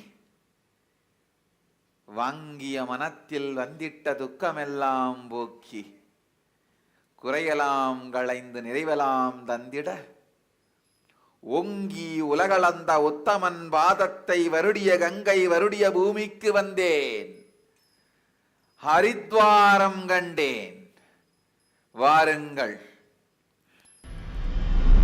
தகமலை வந்த மகாதேவிகமாய் நின்றவா அண்டத்துக்கே நித்யானந்த தியானம் தந்தவா தகமலை வந்த மகாதேவிகமாய் நின்றவா அண்டத்துக்கே நித்யானந்த தியானம் தந்தவா கட்டி தரும் நித்யானந்தன் தியானம் தன்னை செய்தாலது பக்தியோடும் ஸ்ரத்தையோடும் நித்யா உன்னை பூஜிப்பது பல நாள் தவமோ பல நாள் நித்யானந்தன் ரூபம் இன்று இறையே குருவின் உருவில் வையம் காக்கும் எண்ணம் கொண்டு தகமலை வந்த மகாதேவிகமாய் நின்றவா அண்டத்துக்கே நித்யானந்த தியானம் தந்தவா தகமலை வந்த மகாதேவிகமாய் நின்றவா அண்டத்துக்கே நித்யானந்த தியானம் தந்தவா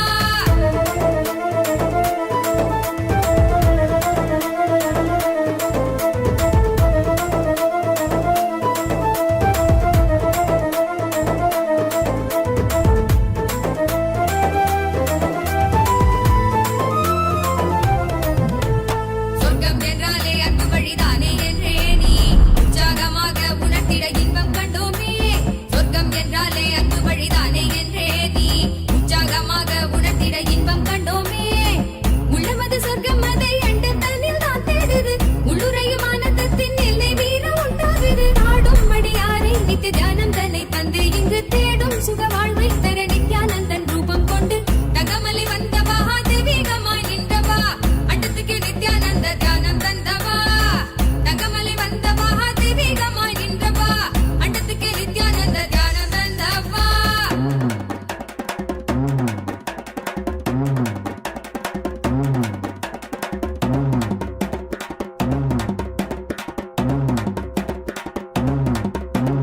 உள்ளுக்குள் உண்டாகும் நித்ய ஆனந்தம் கண்டாலே உள்ளம் தெய்வீகம் கொண்டாடும் என்றாய் நித்யானந்தா நீ கள்ளங்கள் இல்லாமல் கொள்ளும் தெய்வீகம் எந்நாளும் எம்மை ஞானத்தின் மெய்வாழ்வில் சேர்க்கும் யுக்தி தந்தாய் நீ உள்ளுக்குள் உண்டாகும் நித்ய ஆனந்தம் கண்டாலே உள்ளம் தெய்வீகம் கொண்டாடும் என்றாய் நித்யானந்தா நீ கள்ளங்கள் இல்லாமல் கொள்ளும் தெய்வீகம் எந்நாளும் எம்மை ஞானத்தின் மெய்வாழ்வில் சேர்க்கும் யுக்தி தந்தாய் நீ நித்யாவின் பாதம் அதை கண்டாலே போதும் மெய்ஞானம் வாழ்வில் பொறியாக குடியேறும் அகமும் தெளிந்தே ஆனந்த கூத்தாடிவிட குருவாய் மலர்ந்தான் மெய்ஞானம் எம்புள்வதிட தகமலை வந்தவா தெய்வீகமாய் நின்றவா அண்டத்துக்கு நித்யானந்த தியானம் தந்தவா கட்டி தரும் நித்யானந்தன் தியானம் தன்னை செய்தாலது பக்தியோடும் ஸ்ரத்தையோடும் நித்யா உன்னை பூஜிப்பது பல நாள் தவமோ பலனாய் நித்யானந்தன் ரூபம் இன்று இறையே குருவின் உருவில் வையம் காக்கும் எண்ணம் கொண்டு தகமலை வந்தவா தெய்வீகமாய் நின்றவா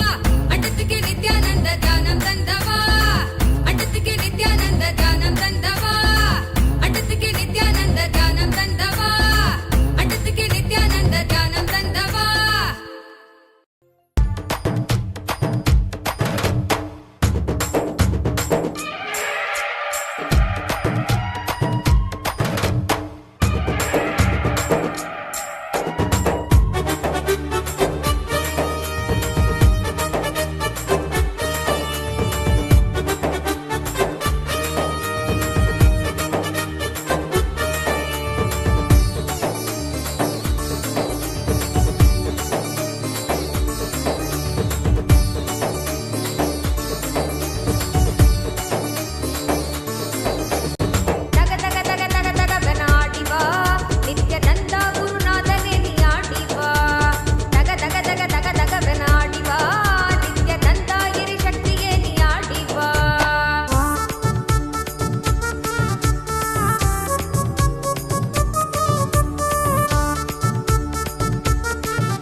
Yes. Nityananda. Now you can share the result of your power manifestation. Take a good look at the cup or the plate into which you have teleported the sandalwood powder. Use a torch of your phone camera maybe to really bring some light onto the cup or the plate to really see even fine specks of the powder and take a picture. Hope you also took a before picture to then have the before and after. And if you manifested the power successfully, do let us know in the chat. Even if you are feeling that you are yet to manifest the power, you can still share your experiences that you had in the chat. It is all about manifesting oneness, being available for Swamiji to manifest. As Swamiji says, there's nothing like not manifesting the power. The moment you're initiated, the moment you decide to sit down and you declare for the power to manifest, it manifests.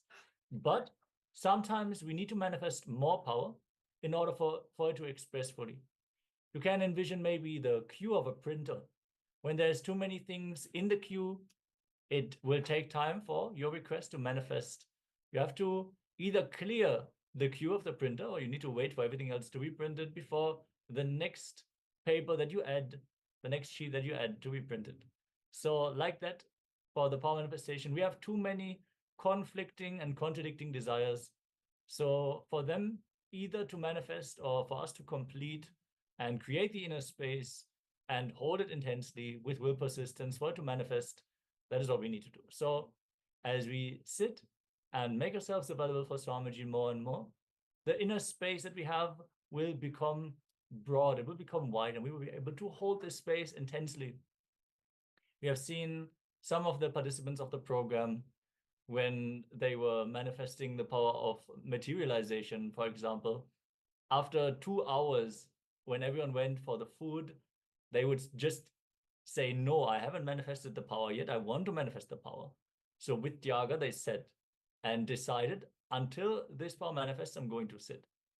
We're not saying that everyone needs to sit with that kind of intensity, but it's actually not even about the time that you sit. It is about the firm decision, I will not move until this power manifests. And then immediately the power can manifest through you. So just having that intensity and having the feeling connection, the trust to Swamiji, that just by your declaration, Swamiji will make it happen. That is all that is required.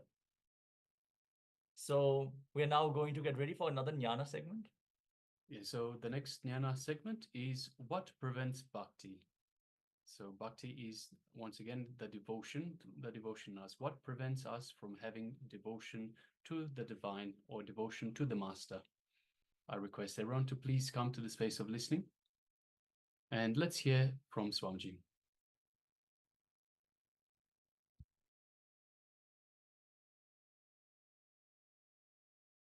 Say, at this moment I feel it is worth dying for this experience.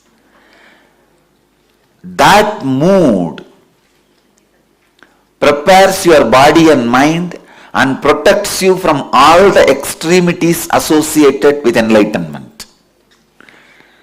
Understand? Understand the question thoroughly. He says he has heard from two people, two masters, that enlightened one cannot live in the body. I do not want to comment about their words, what context they said and how you heard and all that. I don't want to comment on that. But I wanted you to understand one thing. The moment I created this feeling in you, for this experience, even death is okay. It means you become ripe enough to hold that experience in your body. Understand? Till you have, see, what is death? What is fear of death? If you are afraid of death, still you have the hope for life, hanging on to life. So if you are clinging or hanging on to life, how can enlightenment happen to you? I tell you, the moment you are ready to die, You don't need to die. The moment you are ready to face the death, you are free from death. Enlightenment can stay in your body now without causing the extremities associated to it. You can see very clearly, she was already ready. See, in Sati's body she gets Satori. In Parvati's body she gets enlightenment. In Meenakshi's body she is an incarnation. What makes Sati into Parvati and Parvati to Meenakshi? Understand, non-clinging to life. Non-clinging to life. Stop clinging to life. All hopes are hopelessness. Get more and more comfortable with your insecure imaginations. Please understand. I wanted this to be one of the important understanding for all my disciples and followers. Get more and more comfortable with your uncomfortable fear fantasies, uncomfortable insecurity thoughts, uncomfortable insecurity imaginations. For example, if you have wealth, suddenly you will think, oh, if some thief comes and steals everything, what will they do? Or there are some other. But nowadays the fear of small thieves have disappeared. Fear of big thief means the government. Now the whole thing collapsing, economy melting down. What is the economy melting down? The larger thief stealing everybody's wealth by wrong policies and corruption. So you have fear. If the whole thing melts down, what will I do? Where will I be? How will I be?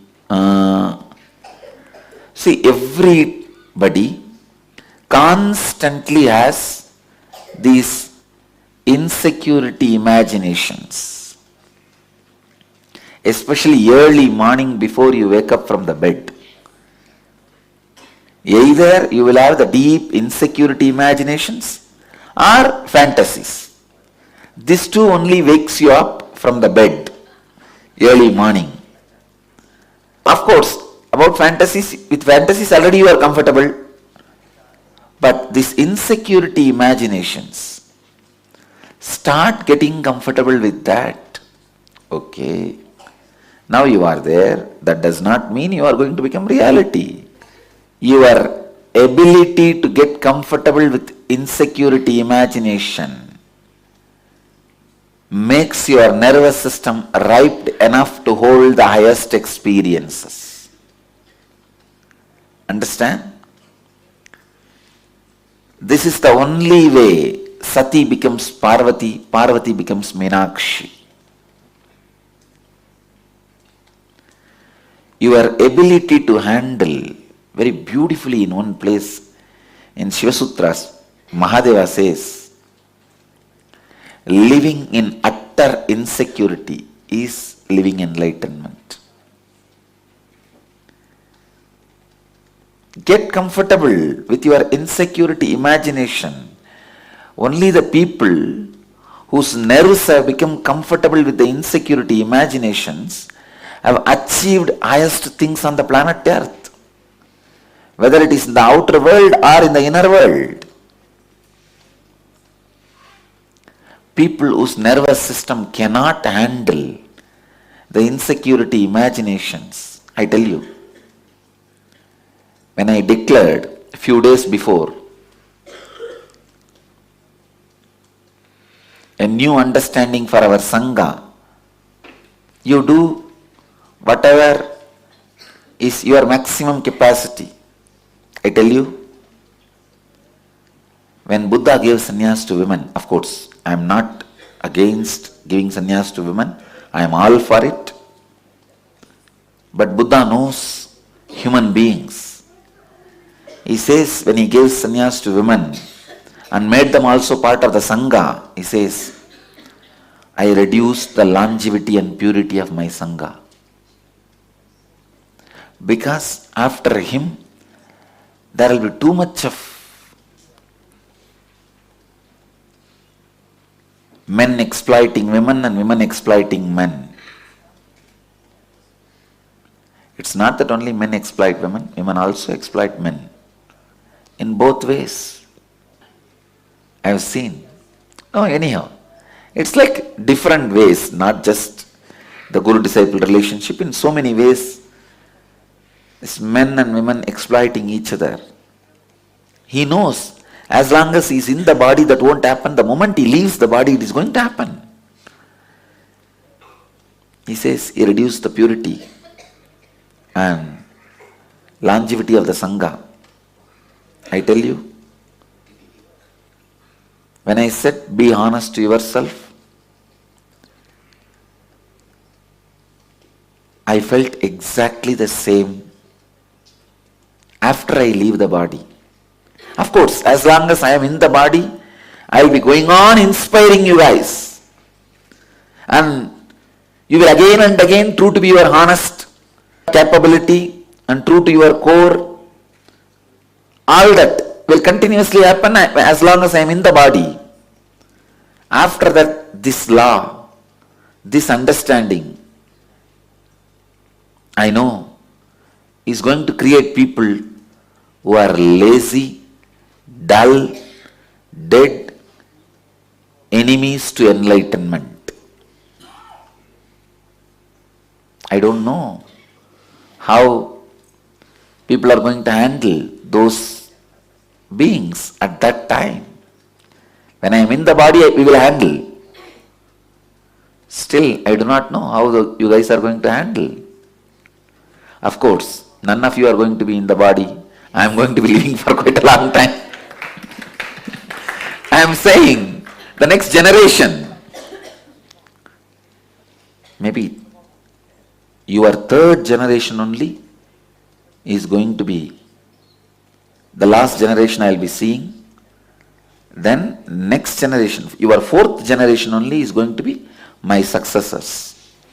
Because the moment I say be honest to yourself, be true to your capacity, you don't even know your capacity. You will completely get comfortable with your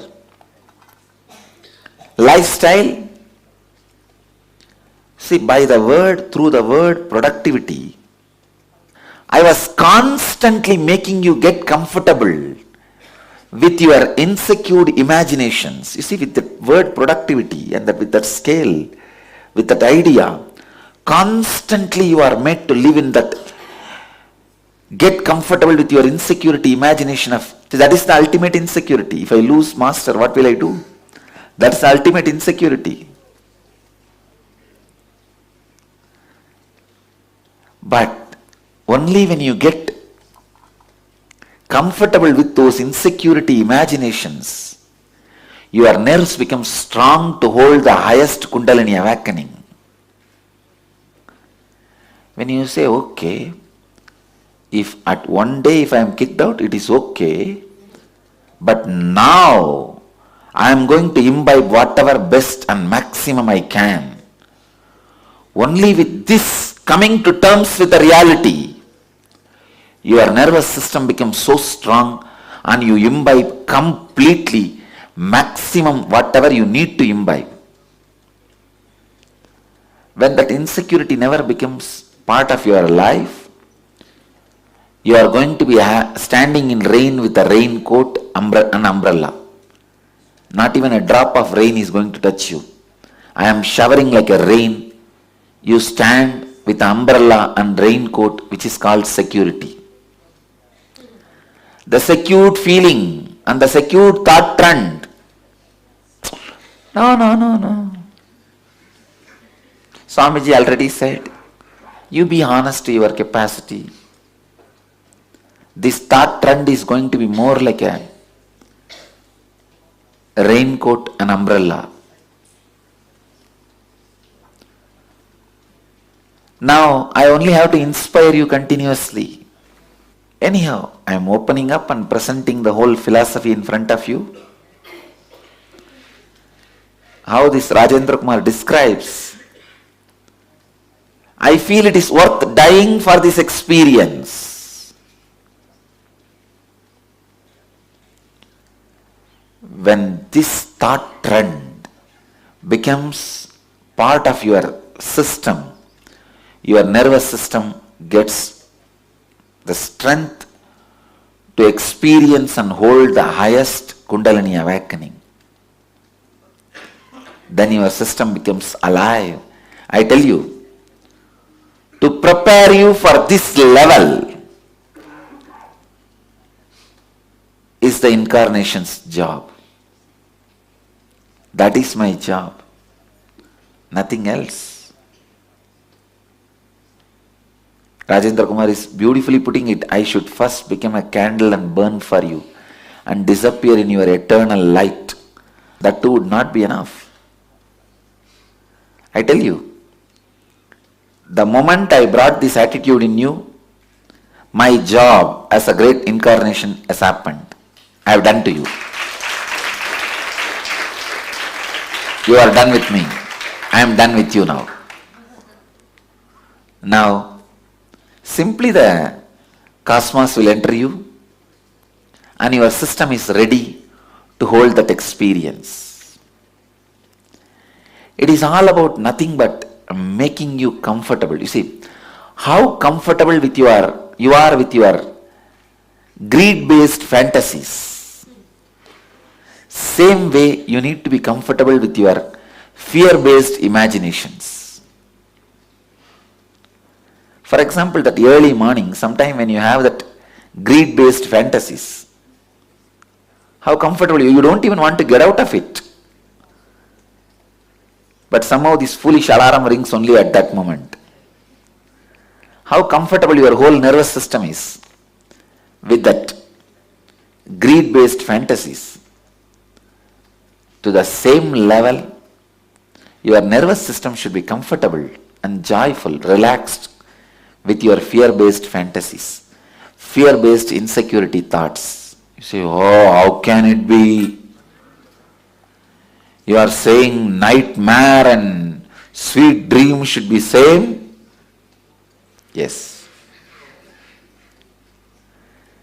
Because both is from you.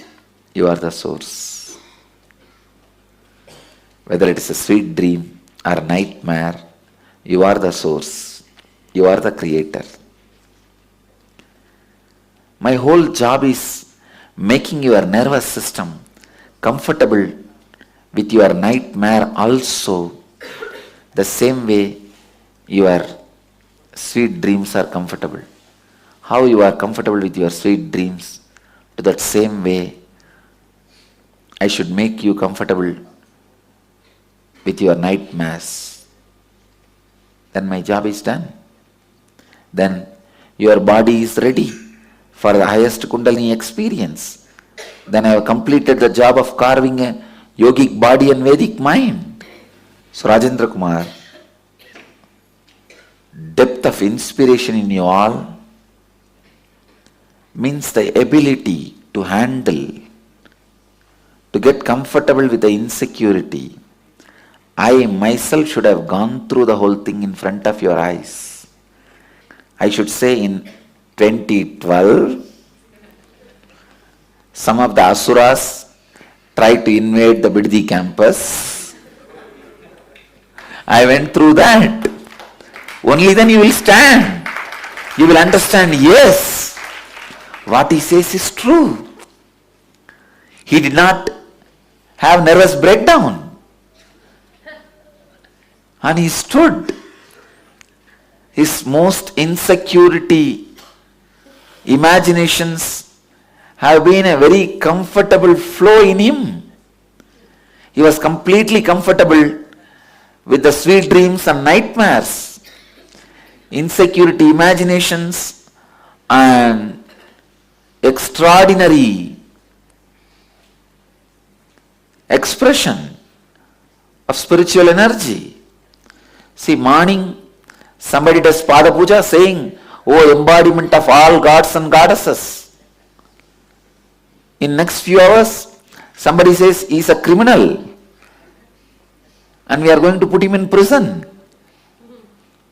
And you need a nervous system which is completely comfortable with both, which does not lead to nervous breakdown. Understand? Both can lead to nervous breakdown. It is not that only insecurity, even too much of respect. Suddenly, you see, in your house, the people who live around you suddenly starts respecting you like a god. What will happen to you? You will go crazy. In 2 days, you will go mad. You will become loose.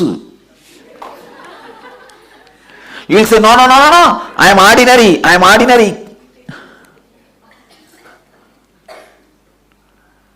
Whether fear or greed, disrespect or respect, both can make you crazy. Your nervous system won't be able to handle. And if both are happening at a time,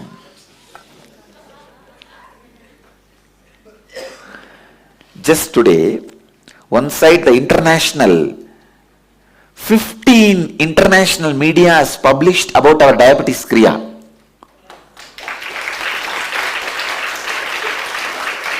15 international magazines and 4 third-rate journals in Tamil Nadu have published articles putting so many nonsensical allegations on me. Both happening in same way, same time. You will become mad. If your nervous system is not strong enough, I tell you, preparing your nervous system strong enough to hold the fantasies of greed and imaginations of insecurity.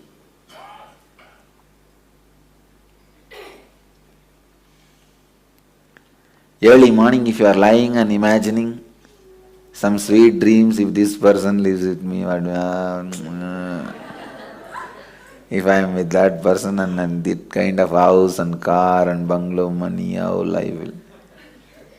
Whether you are drooling or shaking,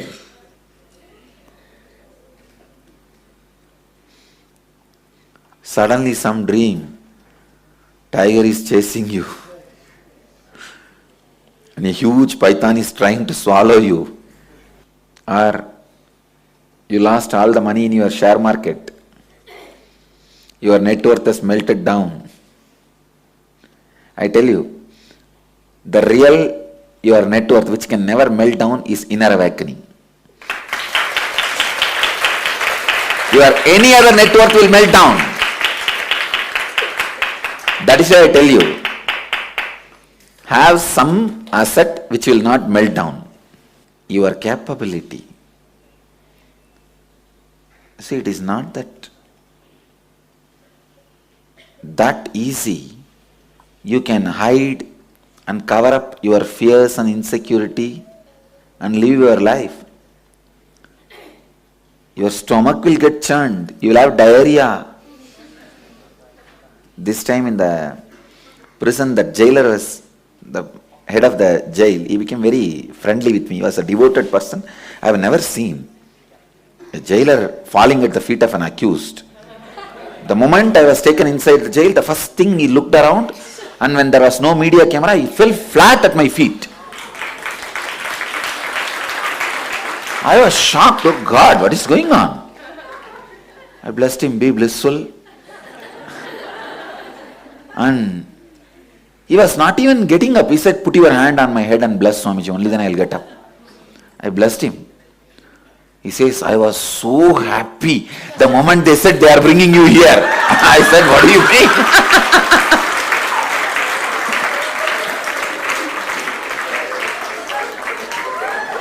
He's telling you are my guest. I am going to take care of you. Come on. Then he told me, I read all your books. I have seen your YouTube discourses. I always wanted to come and see you in the ashram. You came here to grace me. I said, okay. I don't want any more jailers praying for my darshan.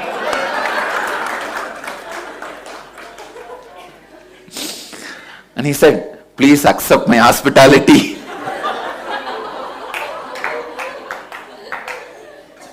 But the guy was really nice.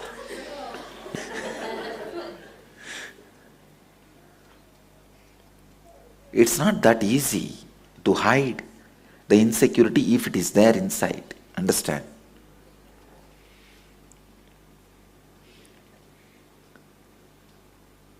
Some of the media, they questioned me in a press meet. Are you trying to hide your insecurity by constantly smiling? I told them, why don't you try? Why don't you try? Try to hide your insecurity by constantly smiling. Let me see how much you are successful. You need a special nervous system through which the current of insecurity and the current of future possibility both can flow. I tell you, when you are always in the peak, means the future, this side is also possible and that side is also possible. Only then you are alive. I tell you, somebody may think I am a good guy, somebody may think I am a bad guy, but I can tell you about me, I am a living guy. I am alive.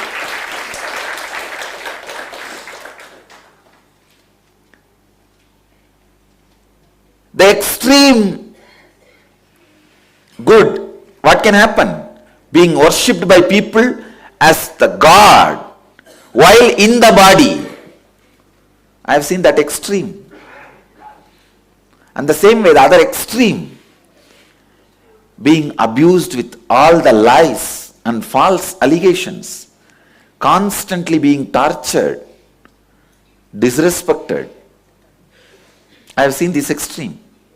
And both waves could not make any pattern in my nervous system.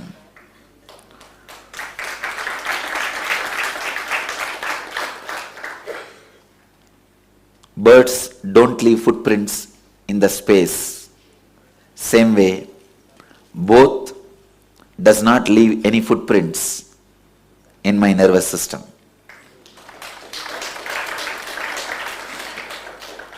Only buffaloes leave strong footprint in the mud.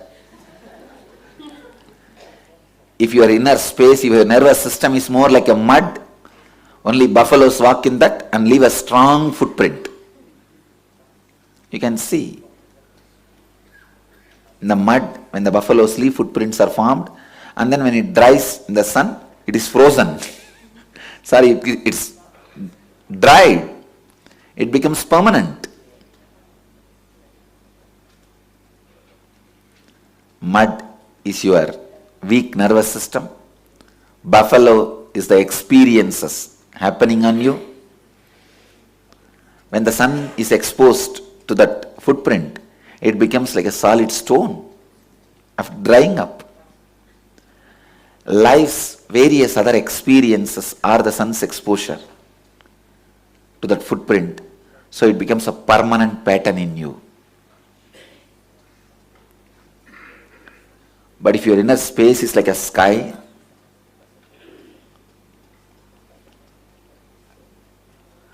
all the experiences of the extremities, either the experience of fear or the experience of greed, flows in you, flies in you like a bird. You can see the buffalo's footprint.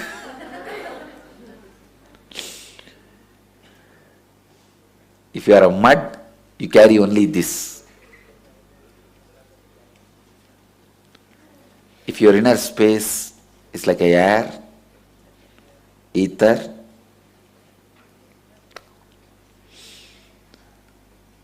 every experience is like a bird which does not leave any footprint. I tell you, take this up like a samyama, meditation, getting comfortable with your extreme fantasies, positive and negative. Please understand. Your extreme fantasies, positive. Your extreme fantasies, negative. Both. Get comfortable. Yes, if that happens, if that is the way things happen, what can be done? Okay, next.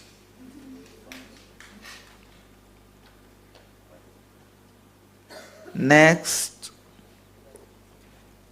That's it.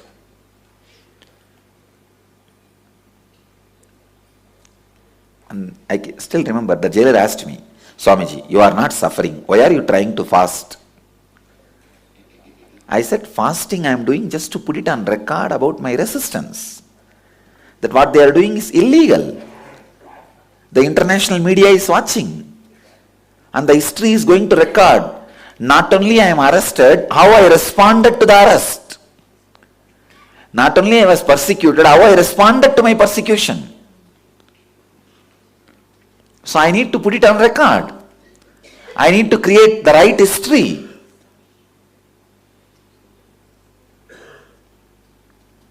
I am not suffering.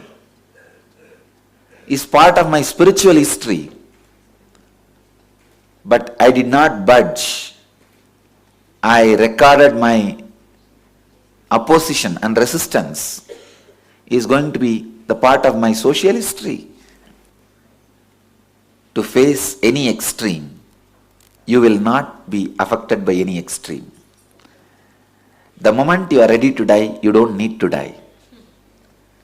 But as long as you are not ready to die, death is waiting for you. You need to die. The moment you are ready to die, you don't need to die.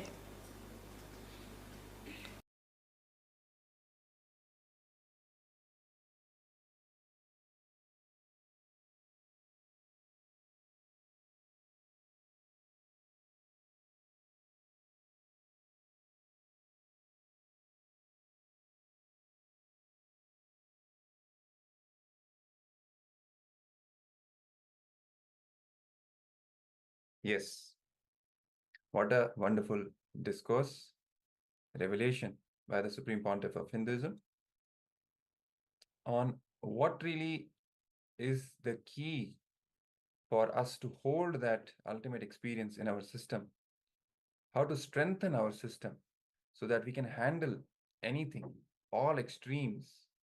If we can get comfortable not just with our fantasies but also our fears and fear imaginations, it helps build our nervous system, build a strong nervous system in which Swamiji can simply pour the ultimate experience and we'll be able to hold that.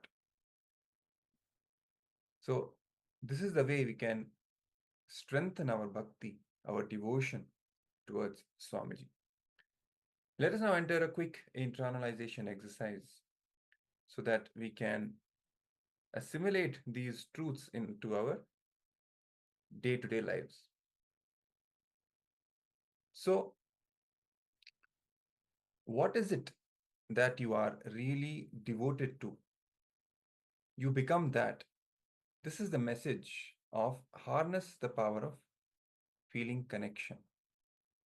What we are ultimately devoted to, we become that.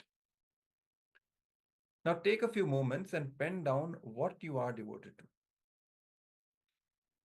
Is it money? Is it name and fame? Is it some higher cause, humanitarian cause? Or is it the pursuit of spiritual truths? Or is it ultimately enlightenment itself? What is it ultimately that you are devoted to? It can be God, it can be Guru. Which is powerful cognitions inspire your life and empower your feeling connection with Swamiji. So pen down, first of all, take a few moments and pen down what is it that you are devoted to. And then list down the powerful cognitions which inspire your life and empower your feeling connection with Swamiji. So let's start. Let's take a pen and paper and begin sincerely doing this exercise. We'll be projecting these instructions on your screen for your reference. But make sure you are completely, intensely doing it, sincerely penning down what is it that you're devoted to, and listing down the powerful cognitions which inspire your life and empower your feeling connection with Swamiji. So let's begin this exercise.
Yes.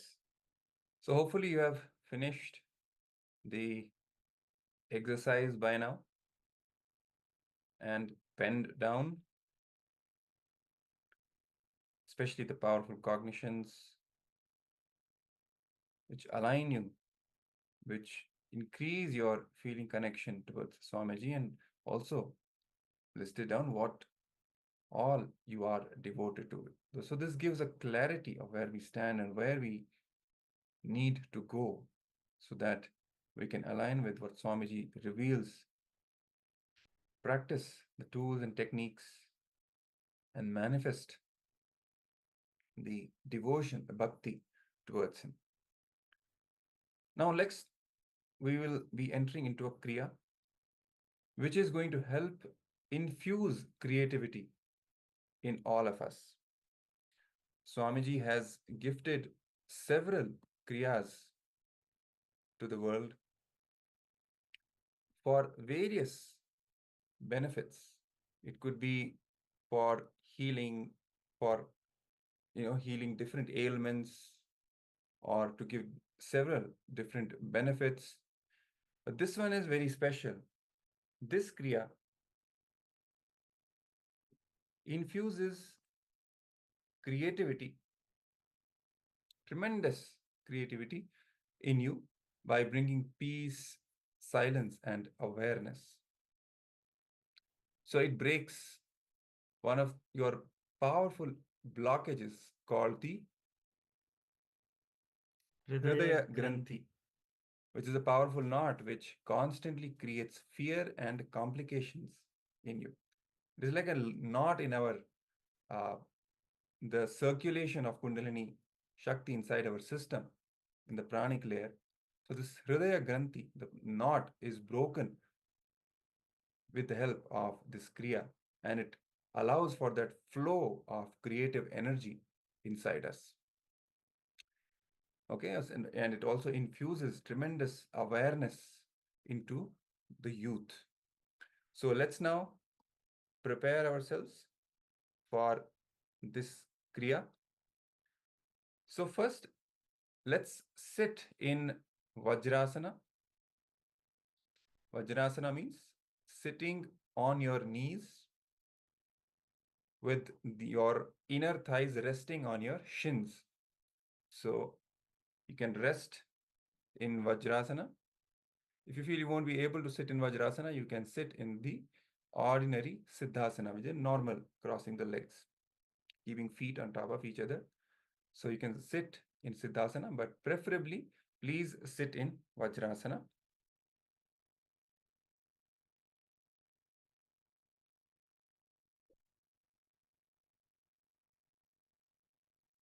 So the step one is we'll be doing a bellowing sound, which means forcefully blowing the air out of both the nostrils so that your abdomen gets tucked in and up. So slowly allow the body to inhale and repeat this cycle for 3 minutes. This is more like a warming up step. Yes. So this first step is the Bastrika Pranayama, forced breathing. So you'll be creating that bellowing sound and forcefully blowing the air out. And when you blow the air out forcefully, automatically your abdomen will get tucked in and up. So it'll be something like this. And you repeatedly do this forcefully for around 3 minutes.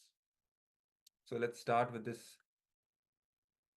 step. So you will be forcing the air out and automatically your body will inhale. Then again, you'll be forcing the air out and automatically your body will inhale. So let's start with this step. Then we'll be moving to the next steps.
Now relax.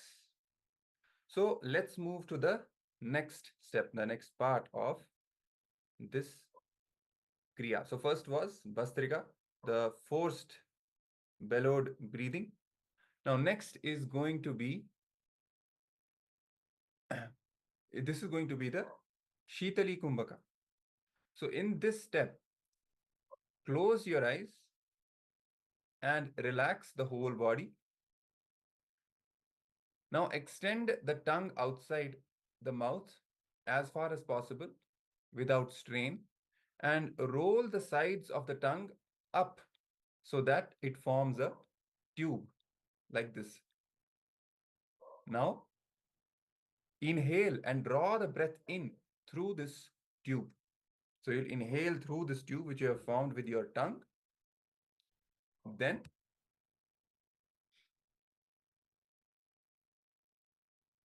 once you have inhaled, You have to exhale through the nose. So Yes. you'll be inhaling through the mouth with that tube of the tongue and then exhaling through the nose. So the breath should produce a noise similar to rushing wind.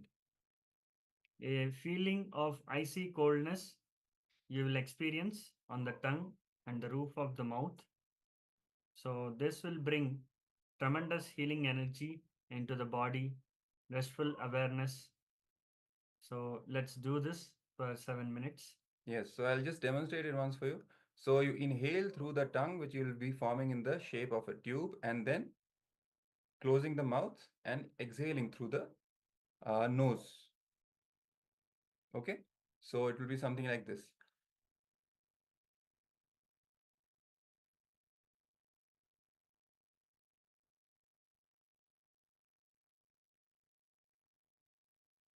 So you repeat this cycle again and again. So let's do it for a few minutes, and then we'll do the final step of this kriya.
right, relax.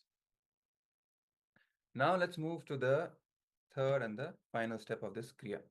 Now, in this step, so this is the third pranayama that we are going to do. In this,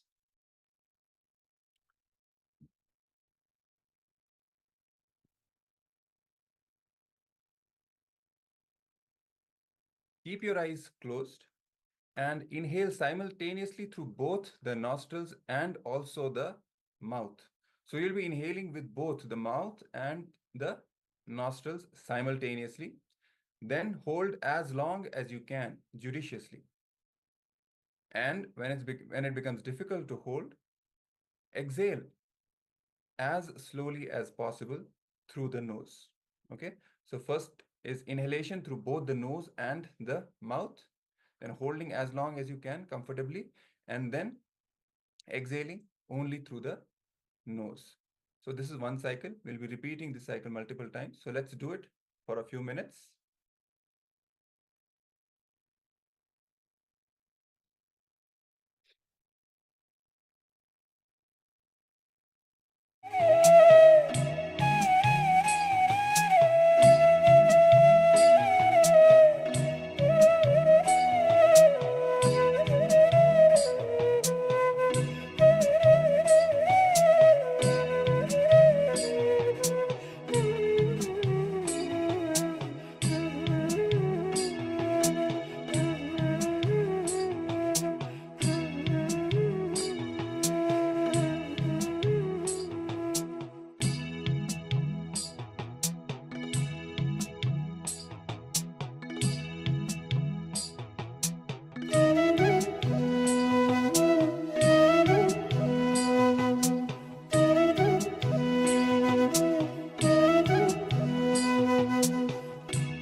you all can now relax. So this is a complete kriya with these 3 steps. So if you incorporate this kriya regularly into your everyday routine, so you will see a gush of creative energy start to flow through your system and expressing in your life. And as all the kriyas, at least 21 days, sincerely, if you do continuously without break, so you will have a breakthrough. Because that is the promise that Swamiji gives for all the kriyas. Doing regularly, consistently, with sincerity and authenticity, 21 days at least without a break, and ensures that you'll get the benefit, you'll get the breakthrough. For this, definitely the strong creative energy will start flowing, and it will be useful in so many aspects of our life, even if we are doing, our business, our profession, whatever it is. Creativity manifesting in that dimension is definitely a huge breakthrough when it comes to making our life happen, manifesting whatever we want as a reality. Okay, so after this kriya, now let's enter into the power manifestation. Today we are manifesting the power of teleportation.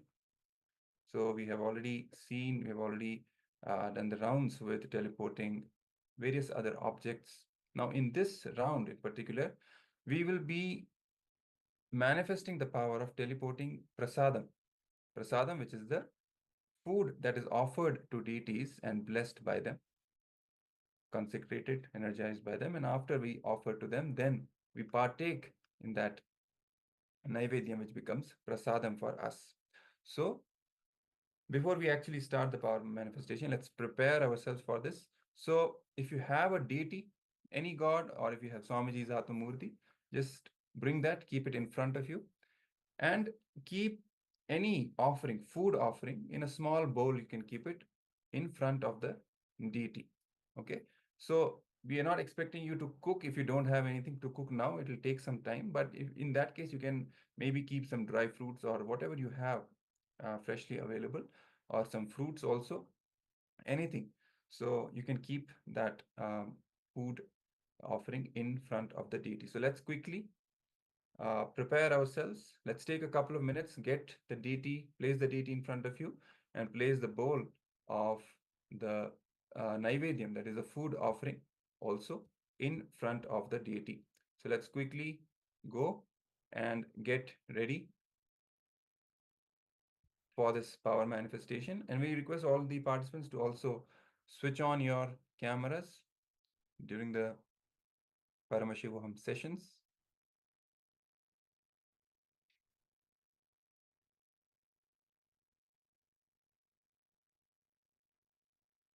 Thank you. Thank you.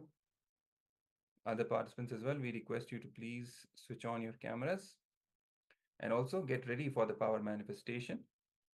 Whatever deity you have in your house or wherever you are, please bring that deity if you can and place it in front of you with a bowl of food offering.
All right, so let's all quickly settle down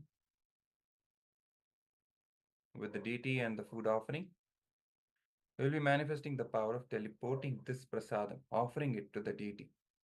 If you remember the story of how Swamiji fed Ganesha when he was a kid, how his journey into spirituality actually began with that powerful experience when Ganesha actually ate, he came and ate the food that Swamiji offered as Naivedyam. He ate that and gave him a very powerful, strong spiritual experience. And you can also have that, especially when we have Swamiji himself in our life as our guru, guiding us, empowering us. He definitely can make such an experience happen for us. All we need is to tune in that space of oneness and deep devotion and surrender, and he will make it manifest. He will make it happen. So let's all now get ready for manifesting the power of teleportation. All right. So now let's sit cross-legged on the floor.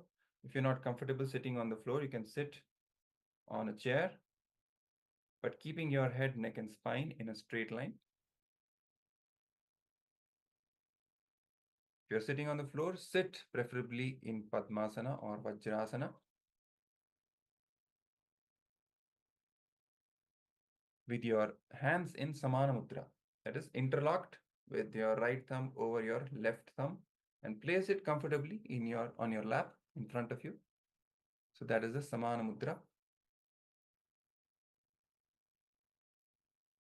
And keeping the deity in front of you with the Naivedyam, the food offering as well.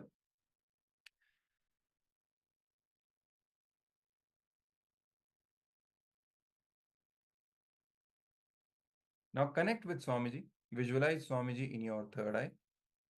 Start chanting the Mahavakya, Om Nityananda Paramashivoham, loudly from your navel. Let it vibrate in your entire body. And invoking the space of oneness with Swamiji. Feel your body as light as Paramashiva. And now visualize the deity in front of you, as if the deity is actually standing in front of you, blessing you. If it's, let's say, Swamiji's Atmamurti, visualize Swamiji actually standing in front of you. If it is, let's say, Paramashiva's deity or Ganesha's deity, visualize that deity, that God in front of you, and surrender yourself completely from that space of oneness with Swamiji. And as you are chanting the Mahavakya,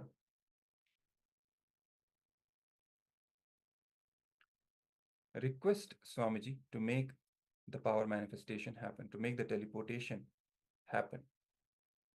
From that space of surrender, let Swamiji manifest through us and make this teleportation happen. So continue chanting the Mahavakya intensely and loudly, and let the power manifestation begin.